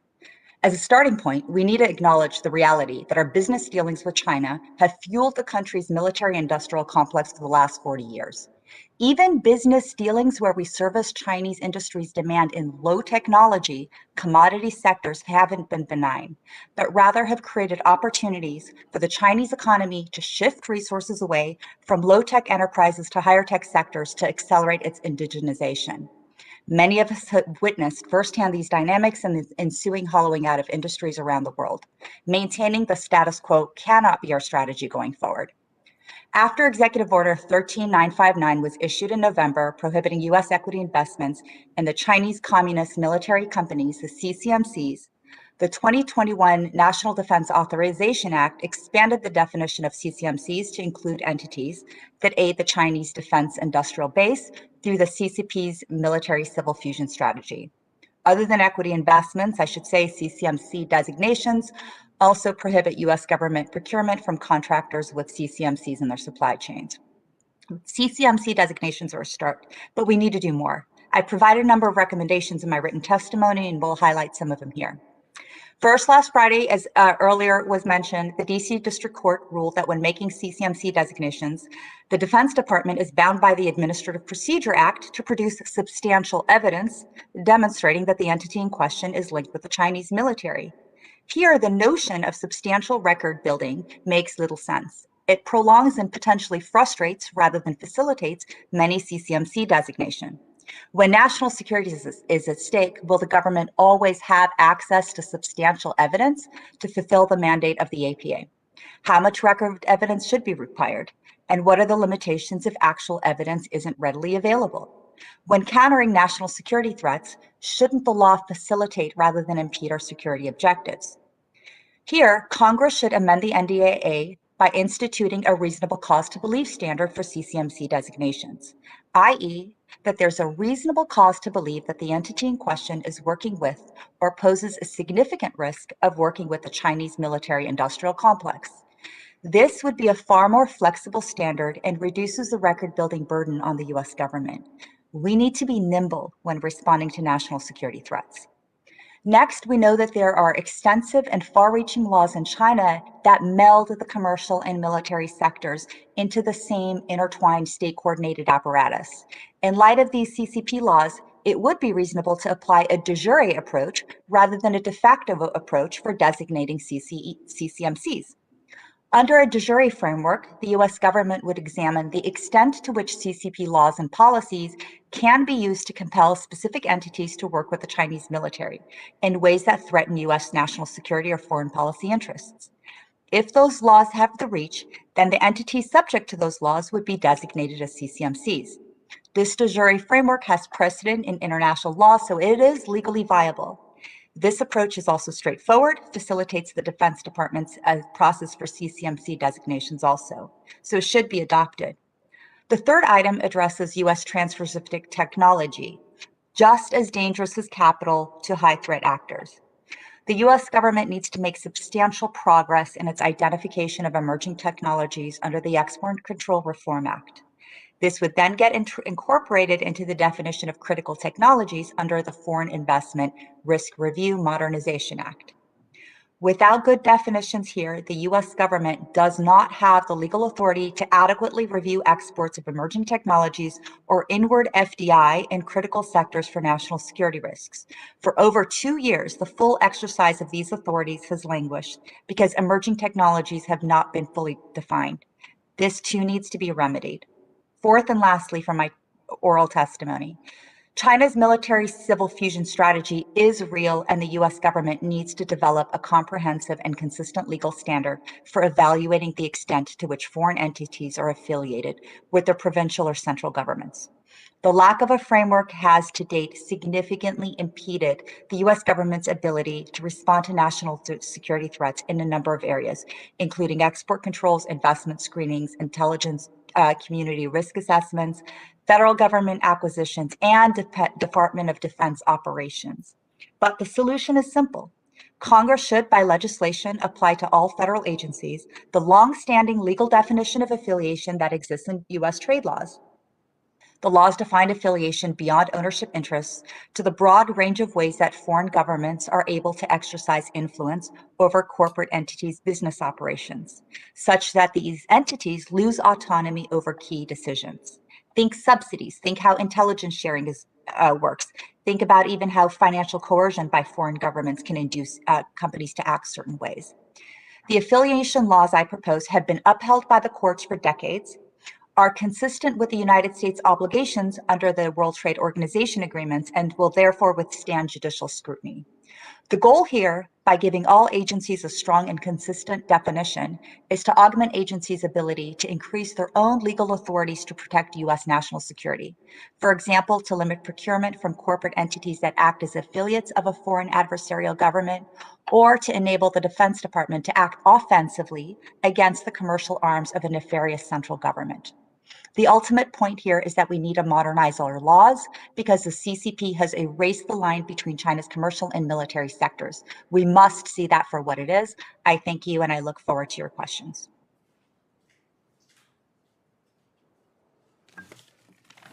Thank you very much. And now, Ms. Toll.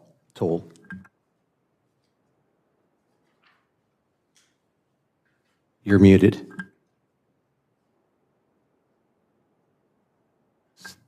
Hello, can you guys hear me? Okay.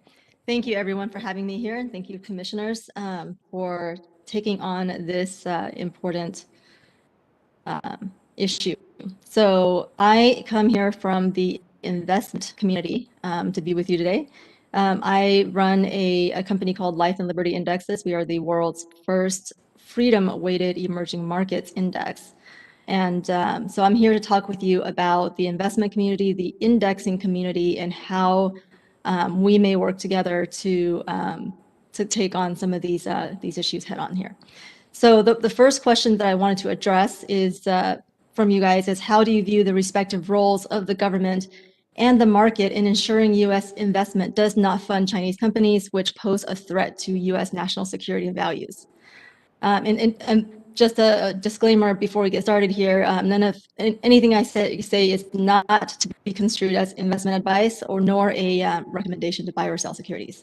So the prevailing mindset within the investment community, and I'm speaking generally here for my peers, is that issues like national security and values are not our concern. Instead, our concern is creating shareholder value through higher profits. And again, I'm not speaking for myself or my company, but just in general, what I see in the community. Publicly traded companies like iShares and their respective index providers like MSCI report their earnings and outlook quarterly. They're publicly traded companies. So the concern of dominant market participants is typically not what's best for the world on a long-term basis, but what's best for earnings on a quarterly basis. Any responsibility for national security or values is therefore typically left to the government. The ESG movement does not change this. If anything, it's another manifestation of this mentality, which I'll discuss further below. While there's growing awareness among investors that they have an outsized China allocation in their passive funds, there's little they can do to change those benchmarks. And the large index providers are limited to standard methodologies, which I'll discuss further here. Due to the nature of these indexing standards, it would be very difficult for the large indexers to change their trajectory without policy intervention. MSCI CEO has stated that they would restrict China investments only if regulations made it a requirement. As a freedom indexer, I typically don't advocate for government intervention, and my company is here with private market solution for investors who care about these issues. But we are a very small drop in a very large ocean, and I can say with a high degree of confidence that policy solutions are needed if investments in Chinese companies are to be restricted in any meaningful way. In fact, without policy solutions, investments in Chinese companies would probably accelerate because it is a Chinese government policy priority at the moment to bring more foreign investments and foreign capital into the country. And the finance and investment industries are, generally speaking, willingly myopic to the risks and consequences of such investments. The second question you guys had is, please discuss investment index providers' rationale and methodology for including Chinese securities. What role can the US government play in ensuring investment index providers consider the unique risks posed by investing in Chinese securities? Okay, so the most standard indexing methodology is market capitalization weighting, meaning the largest companies by market cap, and in turn the largest markets receive the largest allocations or weights in the index. Index providers classify countries as either developed markets, emerging markets, or frontier markets.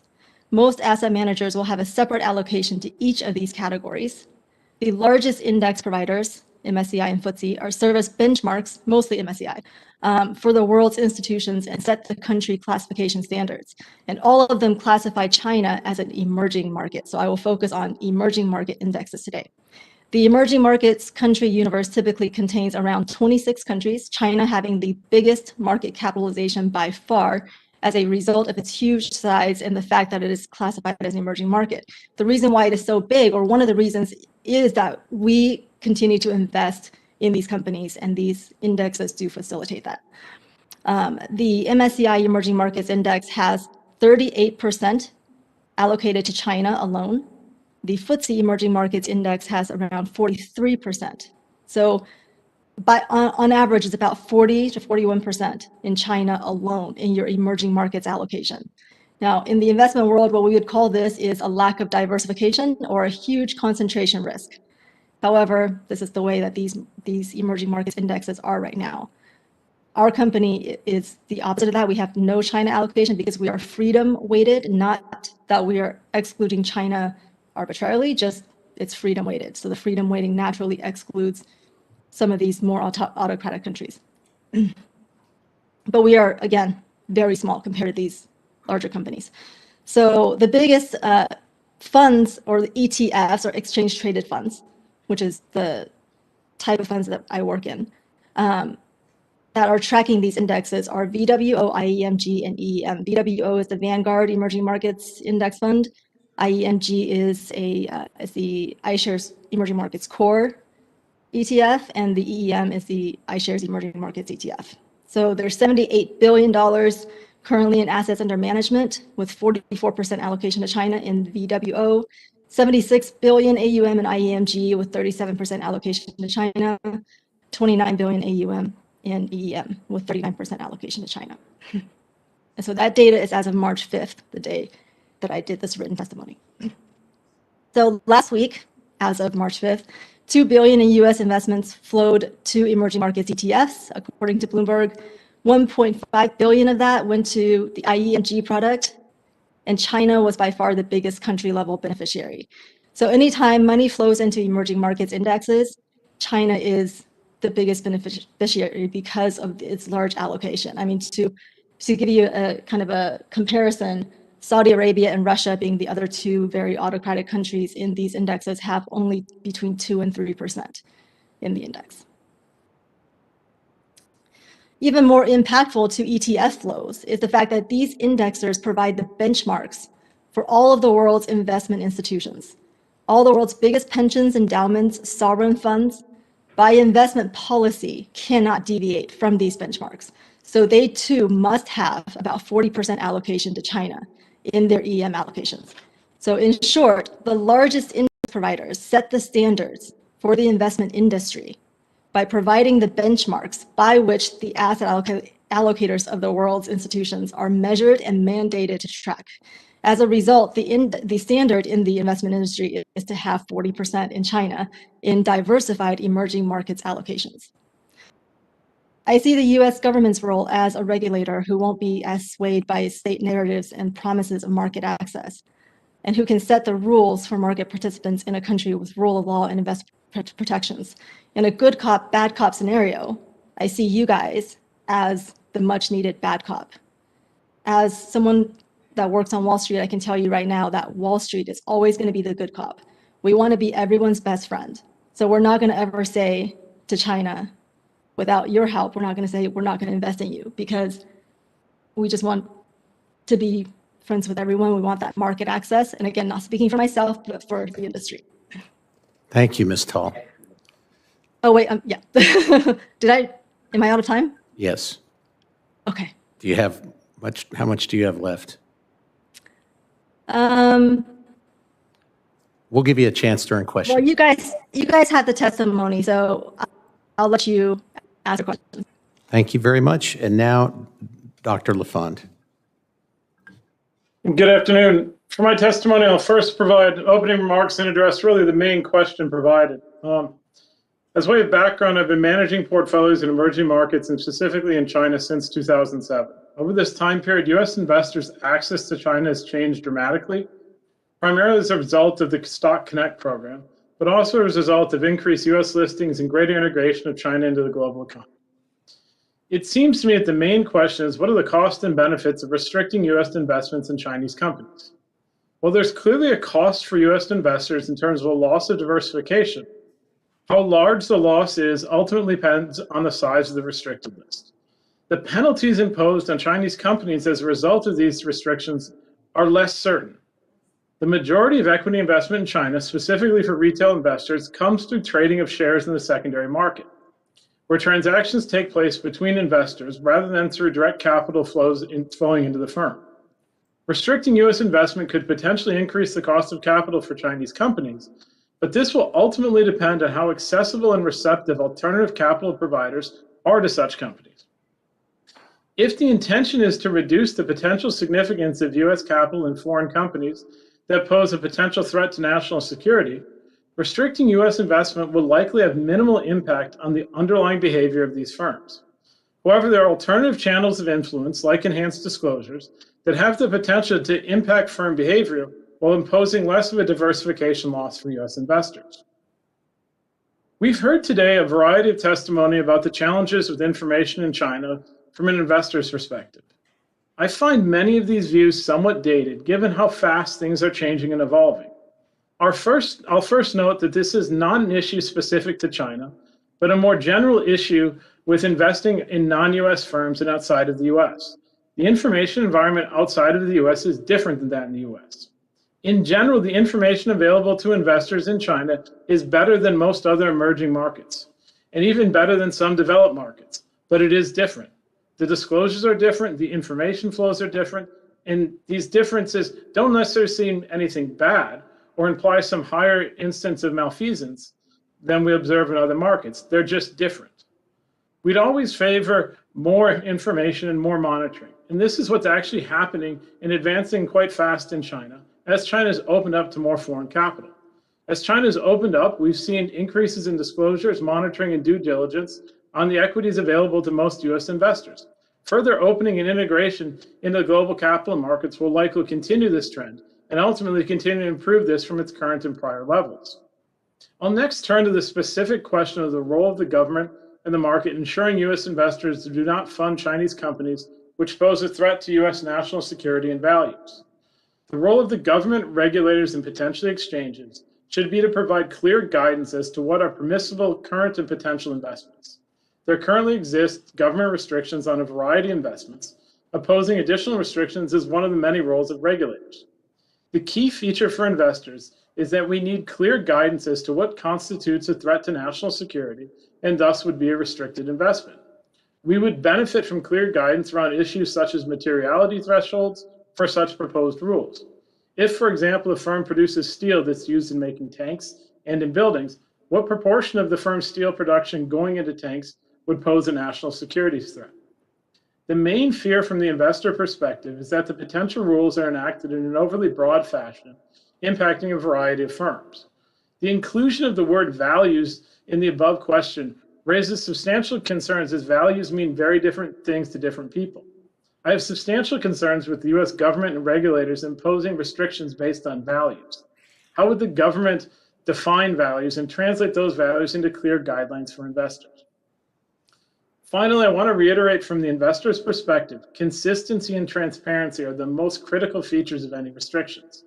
If the government chooses to continue or add to restrictions, we need clear rules and precise identification of restricted securities, as well as clear guidelines as to how these restrictions are determined.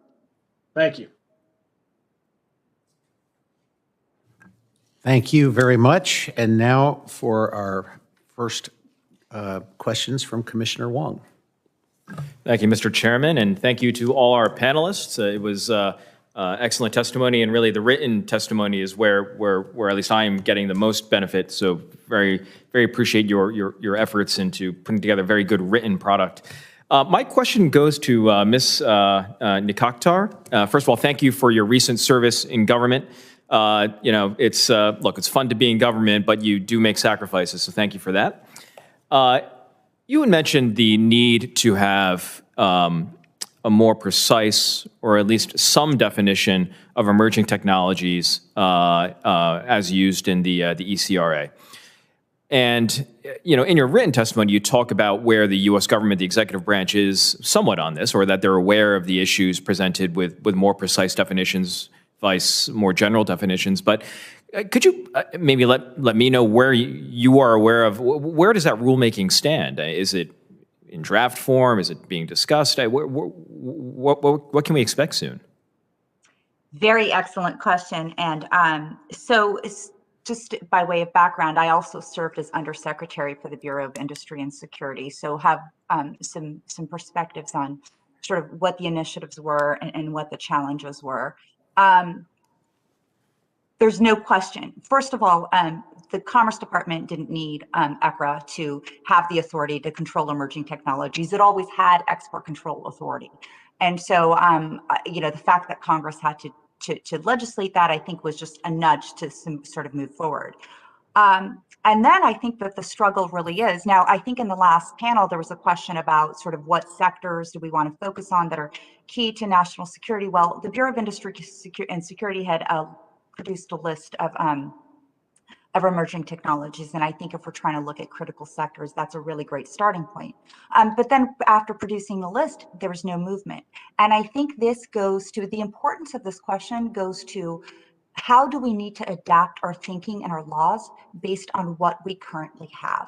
So traditionally, the way the export controls worked was that we identified the product with a really great degree of specificity because maybe that product's specifications lent itself to military uses versus different specifications didn't. Now we're in the world of technology. We're in the world of emerging technologies, whereas the same type of technical specifications lend itself to both military uses and commercial uses, and also whether just slight modifications can then move from the commercial and military sector.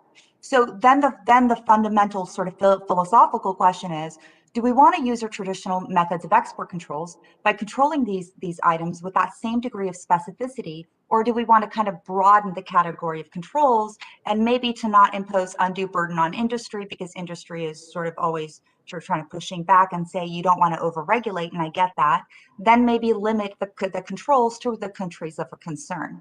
So because there's an impasse, the government is at that impasse. If I do it too narrowly, I don't catch everything. If I do it too broadly, one, industry is not going to have any of it, but two, do I overregulate? Then it's in my testimony, I proposed, maybe there is some merit to targeting the actors or the countries that we're most concerned with and proceeding that way. But fundamentally, just to underscore the main point of this response is that the way that we've been controlling technology doesn't lend itself to emerging technologies, and it doesn't lend itself to technologies in general. So how much is the government willing to adapt its thinking into thinking more broadly because of the synergies between the commercial and military sector? Right. And I agree with you that the old export control model doesn't really work here, especially the technologies are emerging and not mature. But it seems to me when there's a line drawing problem like this, or when there's fear of distorting the market activity based on the regulation, that you introduce process here when you can't do a precise definition. So for instance, this seems to be an area where a formal rulemaking process is due, where you put out a draft, where you invite testimony, input from the private sector. Maybe that's happening, maybe that's not, but to hold up the rulemaking process because you don't know what the answer will be, use the APA, use the process to bring in the private sector actors and all the various stakeholders to have input into the rule. And then because you probably won't get the rule right the first time, enforce constant amendment by having a natural sunset period where there's a re-review, a republishing of the rule, a revision. I'm just coming up with these ideas in my mind, but it just seems that the urgency of this issue would mean that we should move quickly with the knowledge that we're going to make mistakes, but have room to modify those mistakes. And just one last idea, throwing it in there, instead of putting the burden on us or putting the burden on U.S. stakeholders to outline those definitions, perhaps one issue here or one solution here is to put it on the Chinese.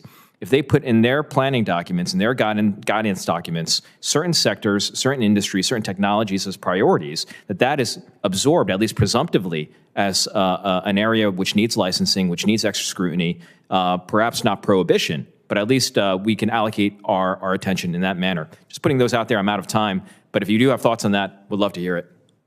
Yeah, Commissioner, actually, I want to address all those questions. So the sectors that were identified in the proposal for comments for BIS really were targeted based on where China was going. So we did that.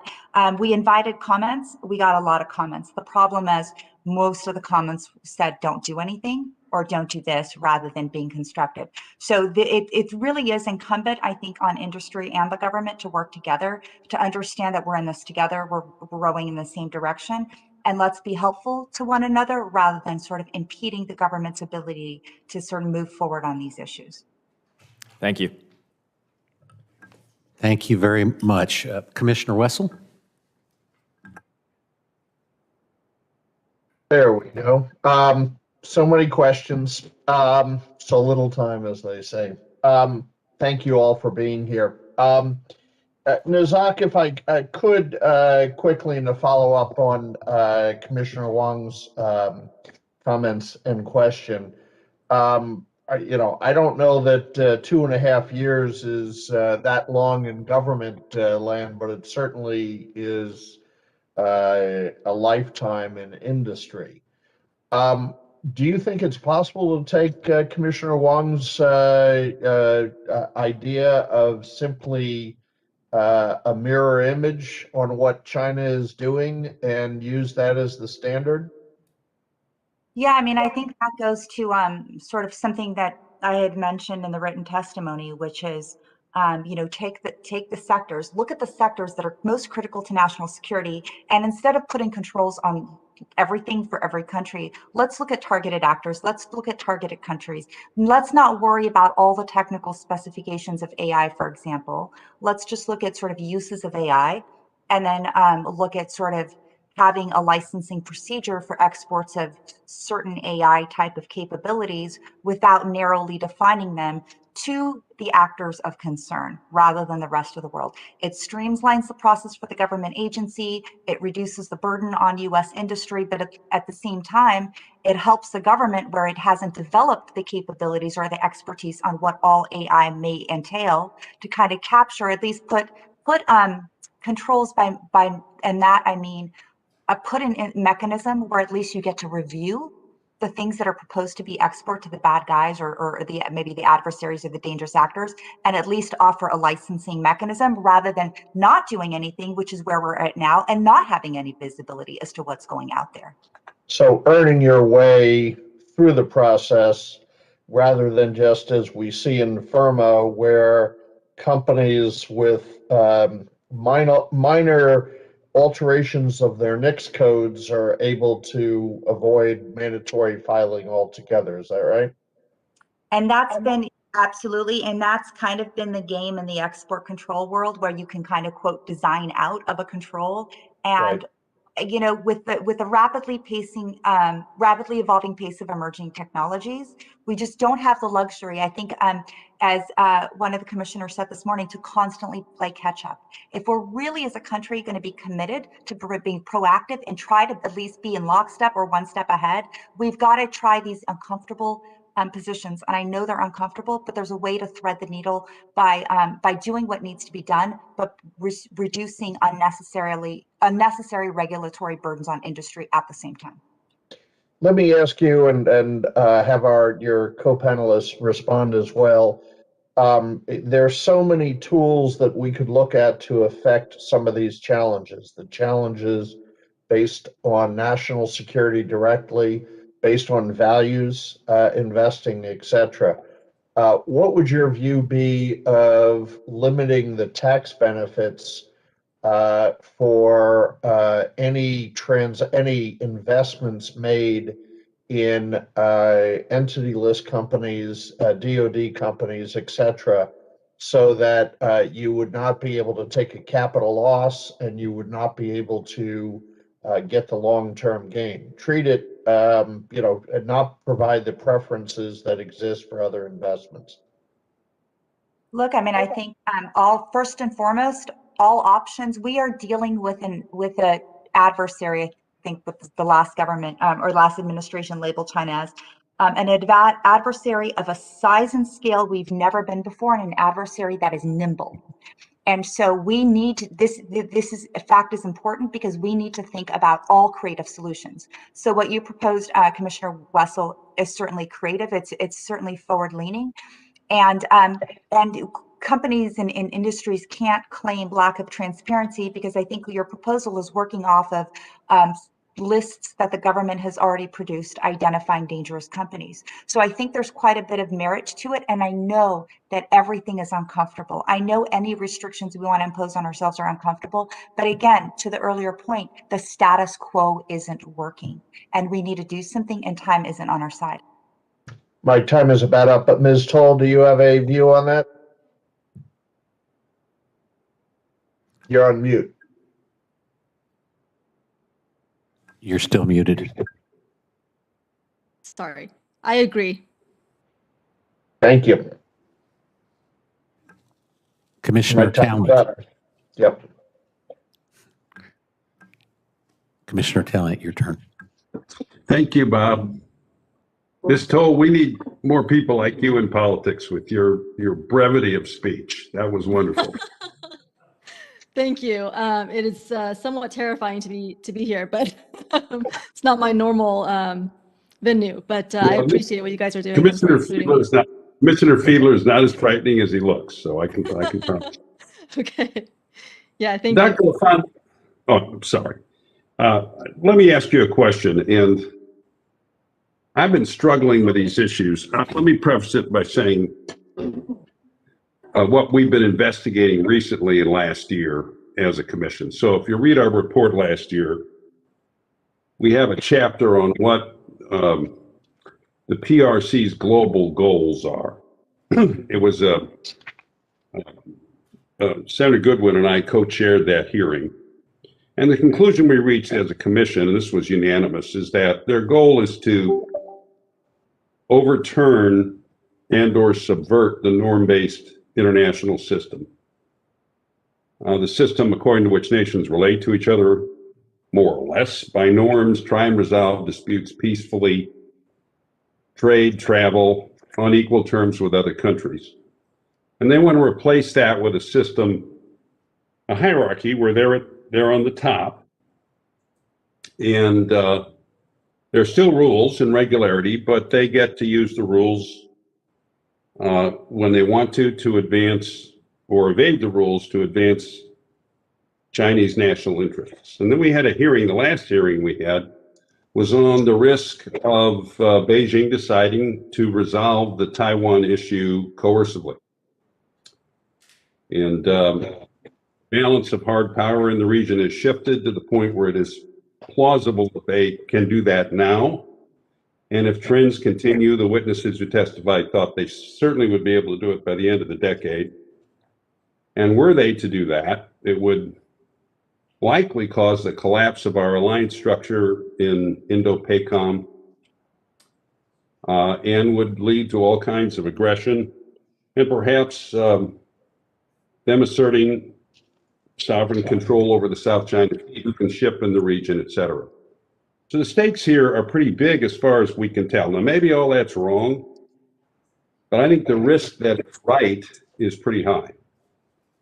So if you're a policymaker in the Congress or in the Biden administration, you're Secretary Austin,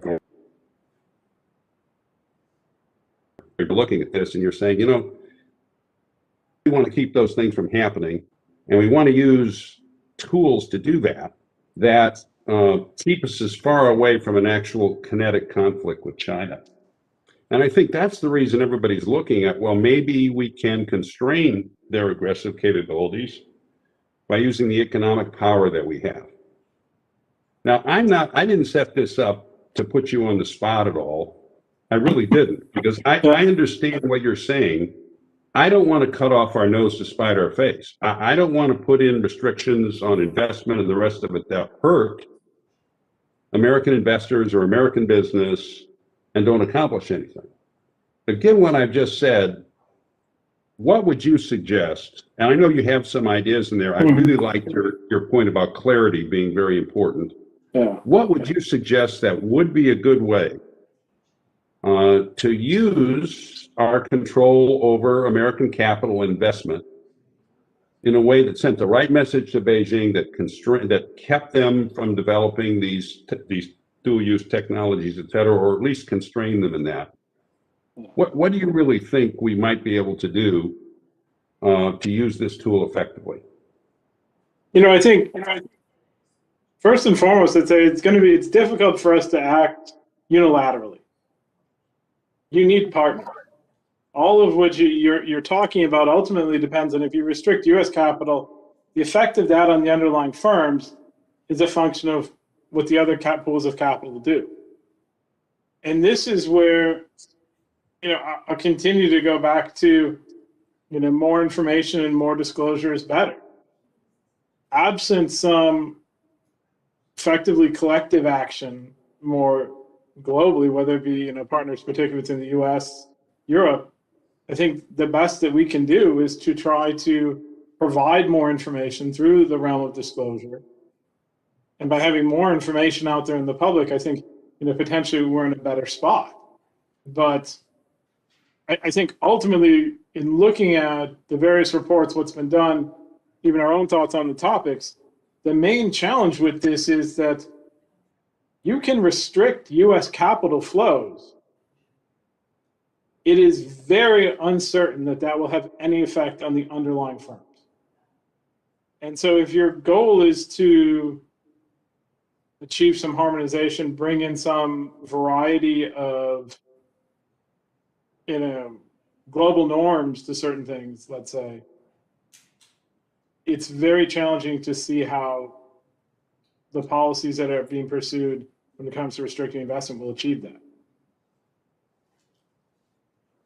Well, Ms. Toll just said, and I'm over my time, so very briefly, that the indexes and the others have said, look, we're not going to change our conduct or change our investment patterns unless you tell us to. And I understand that from their point of view. They're not the government of the United States. They're not trying to set foreign policy. I really do get that. I don't attack firms like that for making investments that are legal. I mean, if the government doesn't like it, make them illegal, and then they'll do it. But that's what she said suggests that disclosure is, and I'm for that too, because we need to know what's happening, that isn't going to work. That they'll say, okay, they've disclosed it, we're going to continue making the investments. I think you have a challenge, though. I mean, in understanding particularly something like the indexes and what the index providers are doing, in that ultimately they have a challenge with the amount of capital that they're trying to allocate into someplace like emerging markets relative to the limited supply of securities that are there. And the reality is, when you look at China, China is, one of the largest equity markets in the world. And China being an emerging market, of course, it's going to represent a large weight in that index. You can't take China out of that index, just like you can't take Korea out of that index and expect that money to somehow fit into Turkey. And so, again, I think it goes back to when you look at, like, whether it be a policy benchmark or whether it be what an index provider is doing, most of those index providers are looking at things like market cap and liquidity of certain segments of the markets and saying this is a representative index. Now, what is interesting when we look at this is that there is a large precedent from a variety of institutions and funds to pursue exclusion lists. And whether those exclusion lists include things like tobacco or weapons or other features, that's a very common occurrence in one of the kind of more common applications of, quote unquote, like ESG-based investing. So, and again, I go back to disclosure. By providing more information there, I think you have more effective tools to do that. Okay. With the chair's permission, Ms. Toll? Yes, absolutely. Go ahead, Ms. Toll. Thank you. So regarding ESG and the exclusions, so emerging markets ESG funds do have, again, they have to follow the parent index. So those parent indexes set the standards. And so emerging markets ESG funds also have 40% in China. They have no alcohol, tobacco, gambling, or porn, but they have 40% in a country that is committing genocide.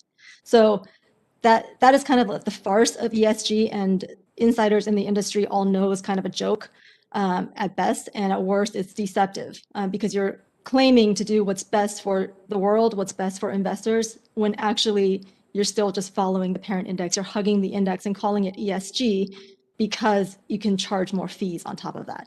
The other thing that I would mention is that, our role here is in the market is not to set rules, but we can do what we do. For example, I can have a company that is freedom weighted because I live in the United States under the rule of law of the United States. Because of you guys protecting that freedom that I have through our rule of law, I can do this. I can't do this if I was in Hong Kong. I would be violating NSL national security law and I would be in jail right now. So you guys have absolutely a role there to draw those boundaries and protect our freedoms. That's, I don't see that as government intervention in free markets. I see that as government protecting our capital markets from becoming a fundraising venue for foreign powers. and is absolutely being used that way right now. There's an article that I can also attach to my revised written testimony that can tell you about how the Chinese government coerced MSCI to add A shares a couple of years ago. And so now they're in the process of quadrupling their A shares exposure. Now, granted, I will give them credit that FTSE already did this before they did. So, the Chinese government, after blaming MSCI, using them as a scapegoat for the crash in 2016-17, now they have been coerced by the same government to add more A shares. So we are not the only ones, setting the rules here. If we don't do it, other governments are intervening. So, Mr. Chairman, you've been very indulgent. Thank you very, very much. Commissioner Scissors. I have a lot of questions, so hopefully there's a second round. But I will start with Nazak, and I want to impose on your broader experience. I may be thinking about this too narrowly, but it's from working with members of Congress and their staff. They think about sectors when they write legislation. So in this hearing, we're supposed to think about what sector should we look at to possibly limit investment? Maybe not. Certainly not a lot of sectors, but some sectors. When you were at Commerce, you were thinking about how to possibly limit exports of advanced technology, or how to think about supply chains. So let me give you an example of what the question I'm asking. Last month's supply chain EO noted chips, it noted batteries, it noted active pharmaceutical ingredients. Those are not emerging technologies, right? So the sectors in the supply chain EO review are very different than the sectors on the export control list. Okay, we know that. In ECRA, where's investment fit? Where would you locate investment in that spectrum? Is it like, well, really we need to starve the emerging technologies here of money? And then we have to go through the whole thing of like defining emerging technologies, as you talked about. Or is it closer to supply chains? We don't want to put money into supply chains where the Chinese become more competitive and we become more dependent on them with regard to batteries. So I'd like you to help me with, given your broad view, how to locate in the critical investment sectors compared to critical supply chain sectors and emerging technologies and whatever language we want to use. But you get the idea. There are three different categories here. Yeah, so that's an excellent question, and I was actually just thinking about this the other day and talking to somebody about this. The supply chain. So if I were to prioritize, if I were sort of the president, and I can't because I wasn't born in this country, but kidding aside, if I were to sort of develop the strategy, I think the executive order on supply chains is the biggest emergency right now, because we only have a few years. We have been terrible in this country of gatekeepers of technology flowing to China. Because our technology has been flown to China pretty freely, China has sort of developed or is close to developing indigenizing semiconductor technology in China, and in many sectors has kind of raced ahead. So the biggest emergency right now is once China achieves semiconductor parity, which is only 4 to 5 years away, then China has the ability to withhold what we need in terms of critical minerals, rare earths, and then battery cells. So I think in terms of the biggest emergency right now, I think the administration is moving forward in the right direction. Let's solve this semiconductor supply chain. We're not going to keep China from having semiconductor parity, but maybe if we actually exercise the right export controls, and we can talk about that if you want to talk about which one the right controls are. If we exercise the right export controls, we can maybe buy ourselves a few more years until we figure out how to have access to rare earths and battery cells, because golly, those are the items we need for national security, and our defense capabilities will be crippled without those. So tackle that first, and then let's look at emerging technologies. They're still emerging, and frankly, those emerging technologies are going to be of no good to us if we can't get rare earths and if we can't get battery cells. So now looking at emerging technologies, we definitely do, as we were talking about, and I think Derek, you posed the question earlier, what are the technologies that we need to really look into in the spectrum of emerging technologies? Biotechnology, AI, position, navigation, and timing technology, microprocessor technology, advanced computing, data analytics, quantum, the list goes on. So the government actually has that list of what the critical sectors are for emerging technologies. The only problem, as we talked about, was how they want to go about imposing controls. Do they want to drill down further and get into the minutia, or do you want to actually just proceed and impose controls on categories of technologies and then limit the regulatory impact on industries by then targeting the foreign adversaries? Thank you. That was very helpful for me. I'm going to jam one more question in, but it's very simple. It's from Ms. Toll. I understand and applaud your use of a freedom weighting, but if you could make the index funds that you've referred to add a more traditional financial criteria to not just heavily emphasizing market cap and the presumed liquidity in those markets, what would you add? You get one more traditional financial criteria, and you can say, hey, index funds, you need to use this one in addition to market cap. Do you have any ideas? Okay, so as you mentioned, we did kind of solve the problem by using freedom weighting, which has 76 different variables. Maybe you can pick and choose some of those variables like transparency, rule of law, private property rights, which goes along with a size of government, the size of men in controlling private markets and so forth. So maybe it's like opacity of ownership, which has been mentioned on this panel before, but something that's measurable and quantitative. Anything that is a quantitative value can be used in indexing. So if the United States has some guidance on which countries quantitatively meet certain guidelines, then that would be useful. So so anything of that sort. Does that answer the question? I mean, I don't want to put words in your mouth, but would something, transparency is connected to freedom, transparency is a financial indicator. Would something connected to transparency be a reasonable answer to my question? And you can pick. Yeah, I mean, that's one thing that you could use. We have 76 different quantitative metrics that we use. So, there's a lot that you can pick and choose from. We tend to use the whole thing because we want that third-party objectivity. But yeah, there's absolutely there's human freedom metrics, which include both personal and economic freedom. So you can use things like how many journalists were killed, how many wars and terrorism acts were in this country. I mean, there's all kinds of metrics you can use on that, and I can talk with you offline about that as well. Okay, thank you. Thank you all. And Commissioner Camphausen. Thank you all for being here today and for helping us have such an lively last panel of the day. It's been a long day and we've had a lot to learn. I'd like to follow up a little bit on what Senator Talent was talking about a few minutes ago and the discussion of exclusion risks. And Dr. LaFawn, you introduced the topic.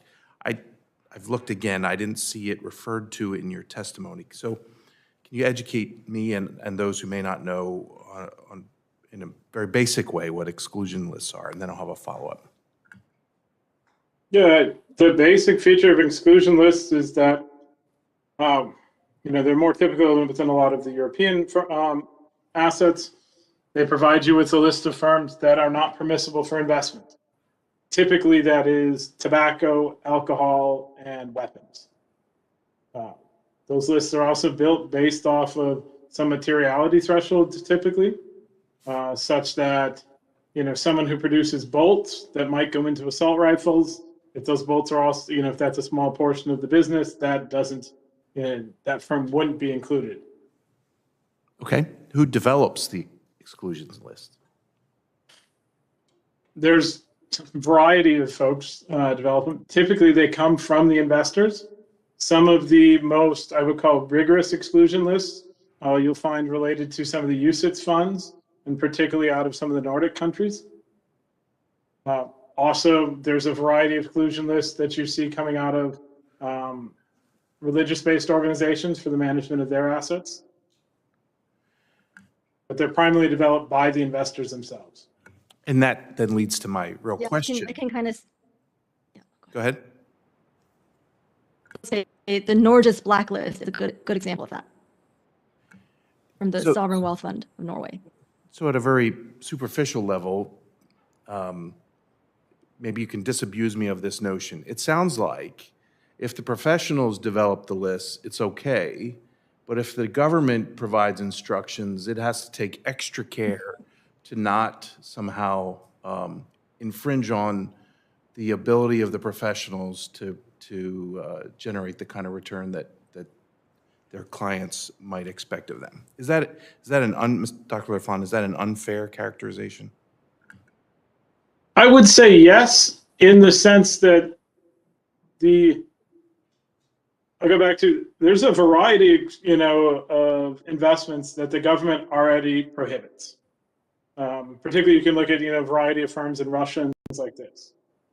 Now, where I think we're challenged as an investment community is when we don't understand the criteria for the exclusions and the clear identification. And you can think about, some of the examples in the last panel of just trying to identify, if you exclude a US, the kind of name in English, trying to identify the Chinese firm or the various kind of related entities in China that would be restricted on that. And difficulties just mapping names. And so I think from an investment community's perspective, I would advocate the nice thing about the exclusion list that we're discussing is that they are very well identified. And they do come from your investors or other folks. And the criteria by which firms go onto that exclusion list is very well understood.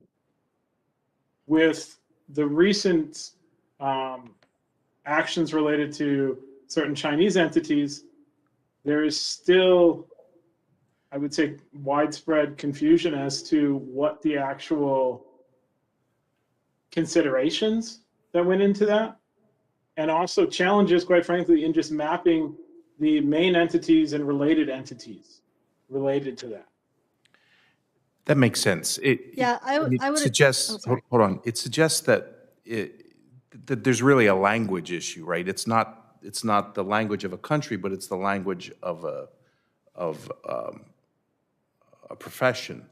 And so, what I hear you saying, and I think it's a fair critique, is the language that the government uses, its style, the expectations of what it wants to get accomplished are not always readily transferable in useful ways for the professionals who maybe might have done, tried to accomplish the similar sorts of things, but using different language to accomplish that.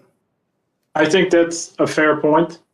I would also say, that the assets that are managed related to exclusion lists are still a small fraction of the assets managed under more general portfolios.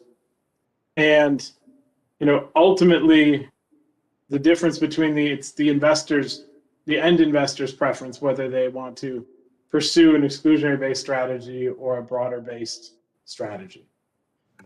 Right. Thank you very much. So I have a couple of points to add to that, if I may. You can have so about the half first minute. Go right ahead.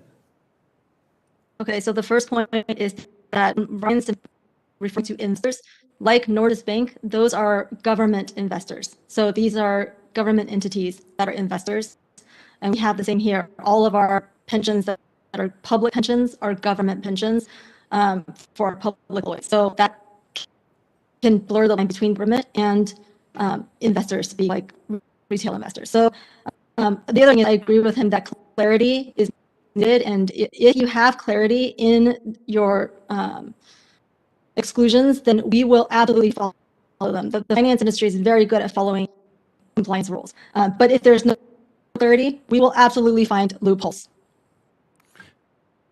I just wanted to add, sorry, with just one more point, is we've really got to think about exclusion lists where they work in market economies and non-market economies.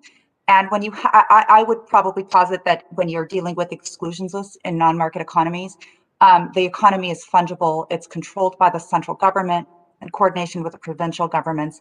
And non-market economies do not behave rationally like market economies do. So we need to be very careful that we do not impute the same tools that we would use for a market economy to a non-market economy again, because non-market economies are simply just not rational actors. Good point. Thank you. Commissioner Goodwin.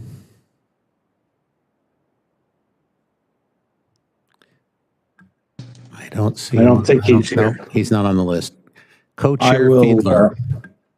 Yeah, so apropos the last conversation, and I'll try not to be so cynical about it, but I cannot conceive of U.S. investors coming up with an exclusion list for China when they are already unwilling to condemn what's going on in Xinjiang or what's going on in Hong Kong for fear of retaliation.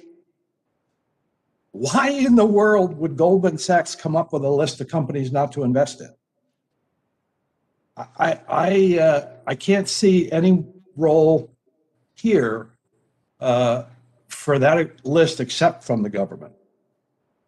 I agree with that 200%. I can send you an additional article in my testimony that talk about how in the finance industry, analysts self-censor themselves. I mean, I could make an argument Retaliation. that Hikvision, investing in Hikvision at the venture stage was recognition that China was a surveillance state, and if they developed facial recognition on scale, that you could make a lot of money because the government would implement it. So, you know, the China situation, I believe, is very different from every other country that we're encountering. Let me go back to an earlier discussion today. Some of the panelists raised the concept of a reverse CFIUS. And Nazak, I know that you were the CFIUS lead for commerce. And so we deal with trade through CFIUS and investment incoming. And it seems to me now we're just asking it to have one additional burden, which is to look at outgoing money with the recognition that it presents national security concerns. Is that the functioning process that we can work with to start with? So yeah, thank you for that question. So I read an article about last week that Senator Casey had proposed some type of outbound investment screen for supply chains. Right now, obviously, the reason we're talking about all this is it just outbound investment is going without screening, and understanding the risks posed by sort of investment in China specifically, because the lines between the military and commercial sector have been blurred. Plus the fact that so much of the innovations that fuel military capabilities come from the commercial sectors. Just sort of as a policy standpoint, I think that makes sense. I think that rather than sort of trying to regulate everything, what the government can do is, again, look at strategic industries, and then maybe look at sort of high threat actors, and then review transactions with policies of denials or presumption of denials for the most risky behavior. And that way, at least industry and the financial market has some clarity and transparency. But here's the word of caution.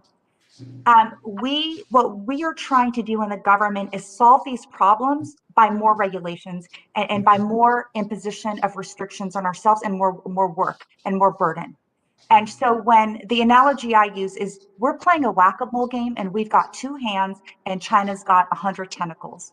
And at some point, when should we stop imposing so many restrictions on or so much burden on ourselves, because we frankly are a small government?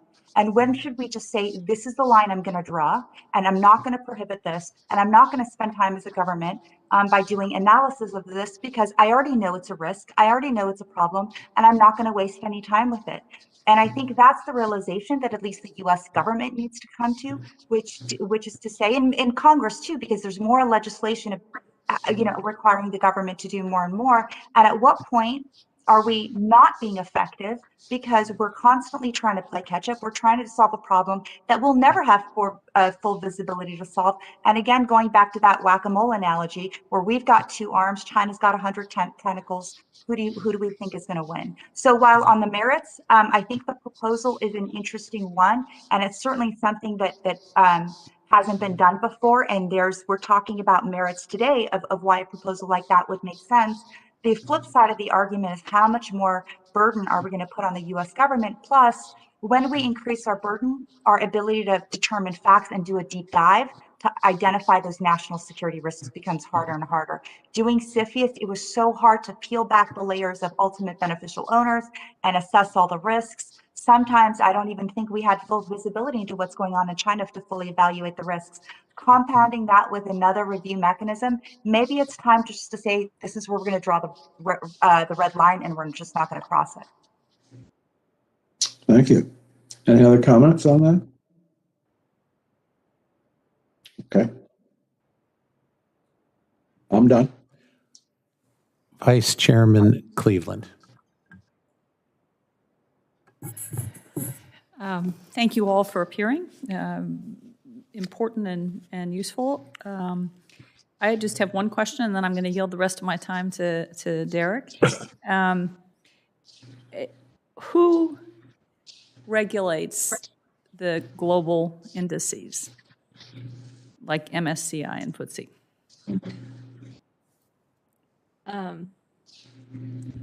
I'm scared to answer this, but no one regulates the indices. And I don't want to bring that to your attention because I am an index provider. So this is against my own interest that I'm testifying here. No one regulates us because we are not under FINRA or actually, you know what? If we have a product, like we are also an ETF sponsor, then that ETF is regulated and the advisor on that ETF is regulated, like the issuer. So in other words, iShares is regulated by the SEC, but there's no formal. Right. But MSCI is not. Does that make sense? Yep. So we have a product. Our ETF is regulated. The index that it's tracking and that sets the standard is not. Right. I'll have some questions for you, for the record, Mr. LaForte, on standards of materiality, because I wasn't quite sure I understood it here. But Derek, over to you, or back to you. You can have the rest of my time. Thank you. Thanks very much. I don't want to think that I'm wasting everyone's time, but I have a boring data question, but the data itself is not boring, or not boring. Nazik, and I may have got this wrong after 13 witnesses, you gave I usually have the biggest numbers for anything bad involving China. It's like my job is to create these huge numbers. But you gave a number for U.S. public and private equity investment in Chinese and Hong Kong companies. And I have written down, and I found it in one version of the testimony, is $2.3 trillion. Whoa, 500 billion in biotech, 220 billion in AI. Can you source that for us? Because one of the things that's gone on in this hearing is we've been told in specific context, no one's talked about a really big aggregate figure. There isn't enough money. It doesn't really matter if we stop, it won't stop the Chinese. Where did that come from? Yeah, so I knew you were going to ask that, Commissioner Souza, so I was prepared. So one of the last things we did at the Commerce Department is we actually pulled a lot of publicly available sources, and we found a number that we were able to stack together that actually that figure represents, equity and positions in Hong Kong and Chinese domiciled entities, the market value at the end of 2020, but for the investments that have happened since 1992 to 2020, right? But the market value as of 2020. And so it comes from, and it also includes US investments through global exchanges and also private equity, to the extent that entities like Bloomberg had that data. So I am happy to sort of share the information with you, the database, and have the commission check it yourself or maybe aggregate more data. But I should underscore the limitations are that we only have what is publicly available and what some companies or institutions want to put out there. There has to be a more formal mechanism to track these kinds of investments and where they're going. So we needed to do better, but in the meantime, we had these snapshots, like I said, and I'm happy to sort of give you sort of all of the data you need in case the commission wants to recreate it. And it's an incredible database because you can cut and sort and look at more sectors and more companies where the money is going. You're on mute, Commissioner. I said I definitely want that, and I might share it with the commission if they're good. Thank you. Question for Dr. LaFond. We've talked about this before, and I want to stick to time, so I'll just be really concise. And people have brought this up. You've emphasized disclosure. Will more disclosure actually change behavior in a substantial fashion? And if so, why? We look at, I think the potential for disclosure, just based on the effect we've seen from prior literature and prior, particularly academic research, not specifically on the topic of national security, but how disclosure has changed firms' behavior, whether that be treatments related to, compensation policies and other issues. And I think what we're looking at here, in many markets, we see disclosures of things like sales to the government, more adequate or more in-depth descriptions of certain types of businesses. And providing that additional information so that you could more closely tie into how much firm sales are to various, the state government, local governments, some more specifics around some of the business activities that they're engaged in. I do think from an investor perspective, that information, we would deem that to be quite material and have the potential to very much influence some of our decisions. All right, thank you. Thank you, Robin. Oh, yeah. Go ahead, Ms. Toll. Okay, so on that point, if the disclosure is provided by individual companies in a country without rule of law, then I don't know how much that's worth as far as how reliable it is. Thank you. I have a question for you, Ms. Toll, from your written testimony. This is just because I don't know, and I want to understand what you're recommending from a policy viewpoint. You said that we could incentivize allocators, especially federal and state pensions and retirement plans, to use indexers and asset managers who consider these risks for federal and state plans, just like we do for ESG or women minority-owned businesses. What specifically do we do for ESG and women minority-owned businesses that could be transferred as an incentive? Yeah, so pensions that are public pensions like CalPERS, CalSTRS, Texas teachers, things like that, have incentive to use women and minority-owned businesses. I don't know where that incentive comes from, but there is that incentive. The TRS, not the TRS, but the government pension that was kind of getting prohibited from using an index that has Chinese. Yes, the TSP. Thank you. Only uses iShares products. They cannot use others. So I don't know that that's a government incentive or if that's probably not, it's probably just a tradition. But if some of these, because some of these big players are so large and there are benefits to being that large, like cost benefits and things like that, that there's no way for anyone with an alternative solution like us to be able to make headway. We are here. I apologize. Yeah, sorry. So this is just, that was a suggestion to incentivize kind of even just government plans to think about these types of issues and use these types of metrics and consider them. So for example, the UN has the signatories, right? So they're making people consider ESG. But again, ESG itself is not enough because if that's a company level ESG and not considering the country level metrics. So the difference is company level versus country level. We're dealing with things that we're talking about today are country level things. These are things only governments have control over. A company operating in China cannot tell, the government what to do. So these are country level metrics that are not measured by ESG. I mean, by ESG standards, self-reported by companies, China is the world leader in ESG, and they are coming out and saying that. So that is being promoted around the investment space right now. I get emails every day in my inbox to that effect. So yeah, I just think if there's a way for us to kind of promote this kind of thinking around these types of metrics, that would be good. So you're not suggesting necessarily an incentive. I think what you're suggesting is a requirement that I'm actually, entire policy portion of my written testimony is going away in my revised version because I'm not a policymaker, and I realize that. So I'm going to leave that to you guys, but the incentives, I don't know where they come from currently. Okay, that was, I didn't either, and that's why I asked. Yeah, sorry.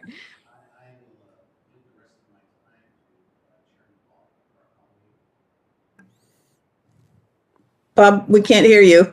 I said I will yield the rest of my time to Chairman Bartholomew. Thanks very much. A very interesting testimony. I feel in a lot of ways that Ms. Toll is trying to do something sort of in between some of what Nazak talked about and Dr. LaFond talked about, that you're trying to do a private sector response to some of the concerns that are raised.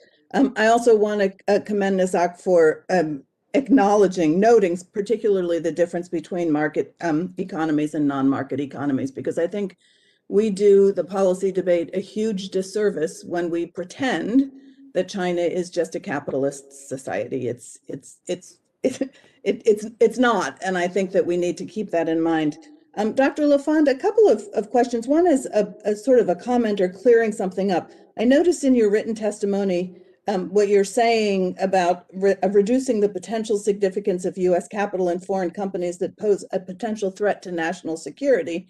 Restricting U.S. investment will likely have minimal impact on the underlying behavior of those firms. I don't think that the goal here or the belief here is that we would stop Norinco from doing missiles, for example. But the issue is whether the United States, U.S.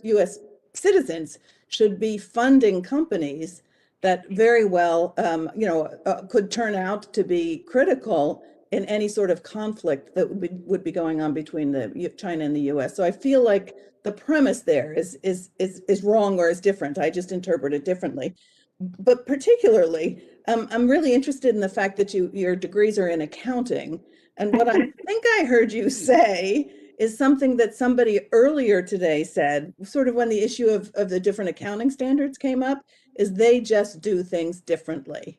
And I get, I'm just really struggling with what the significance of they do things differently means in the context where people don't have access to, there's no freedom of information, there isn't freedom of the press. We don't have access to the audit work papers. How can you move forward, or how do you move forward with confidence in the information that's being provided by the companies that you are doing investments in? So I'd start off here on a couple of different things, and just to be clear, and also I also sit on an advisory committee for the FASB. You have to look at accounting standards vary across the world. And with the FASB and the IASB being kind of like the two prominent ones. But even if we take an example of like the IASB, where many firms in different countries use IFRS, I think the best way to think about that is that effectively what the IASB is doing is setting a speed limit for each country. Each country, each exchange, each auditor, though, is kind of a different cop. And so in one country, like say Germany, you might get pulled over for, exceeding the speed limit by 2 kilometers per hour. In another country, you might have to exceed the speed limit by 60 kilometers an hour to get pulled over. And the point of that being is that even when we have common accounting standards, the implementation of those standards does vary quite a bit around the world. Now, when we look at China, China has its own set of accounting standards that have a lot of similarities to both IFRS and to US GAAP. China also, in there, they are audited. Now, the government has not released the work papers to be, reviewed by the PCAOB, but that's not to say that the accounting information within China is not audited. It is audited to a different set of standards. And I think in particular, when we're talking about large firms that have big proportions of U.S. investors, allocations, index funds allocations, there is a lot of scrutiny applied to those numbers. And those numbers are no different in their quality, and their disclosures are no different than what we would see from other emerging markets. Now, when you go down the cap scale into private markets, there's a different set of standards and a different degree of scrutiny applied. And so you do see, I think, lower quality, but for the biggest portions of the market cap, I would say the Chinese accounting, the Chinese information, the standards are very similar to what we see in other emerging markets. So when do we no longer consider China an emerging market and giving them sort of the benefit of different standards because emerging markets have, are treated differently? I mean, that ultimately comes down to the index providers are the ones that classify emerging and developed.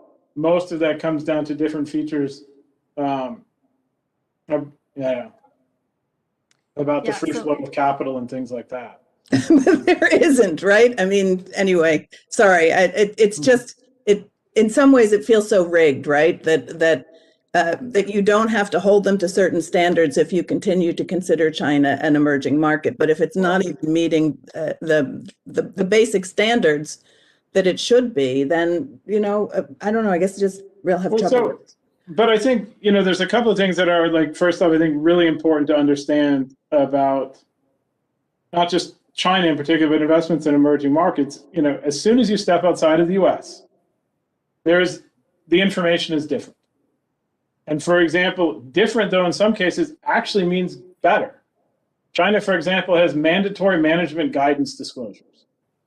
So China was when COVID hit and a variety of the firms in the developed market stopped providing guidance, the Chinese firms continued to provide guidance because they have rules related to that. I think that's just one example of the information is different, but for the large firms, and again, one of the prior panels made this point, particularly for those that have direct listings in the US, we actually get more and better information because they're listed in the US than if they were just listed on the Chinese stock, on Shanghai or Shenzhen. And so we're effectively bringing them closer to developed market standards. So if I may, I agree with Ryan that MSCI and FTSE, or the index providers, decide the classification of emerging versus developed. I disagree with what he said about the different auditing standards and how they're similar to other emerging markets. Markets like Taiwan, South Korea, Chile, even Poland have mountain times better auditing standards and transparency than China. China actually has a law that says you cannot share your audits with people outside of China. So in other words, it's a state secret. It cannot be shared. That is a level of opacity that is unprecedented, even in emerging markets, if you compare other emerging markets. But let's be clear on what that law, that is about the audit work papers, particularly that the PCAOB is actually investigating. They still have an audit opinion. And in most cases for the large firms, the audit opinion is signed off by many of the, largest audit firms in the world. I don't care who's signing off on it. The person is checking a box. They're checking a box. They're not responsible for the actual numbers. I think we're going to wrap this up, and I think that any commissioners that would like to send a question to the witnesses and you'd like to respond for the record, we'd really appreciate that, particularly on anything that you feel you didn't get to say. And with that, I think we're going to say thank you to everyone for a great day, and to my co-chair, Jeff Fiedler, who I know has something to say. And no, I just want to thank the staff who put together this hearing with us and did a lot of work in talking to each of our witnesses. I think they did a very good job. Thank you. Phenomenal. I want to ask you all to mark your calendars for the next hearing on China's evolving approach to fostering economic growth and innovation, which will be on April 15th. Thanks to everyone, and we are now adjourned.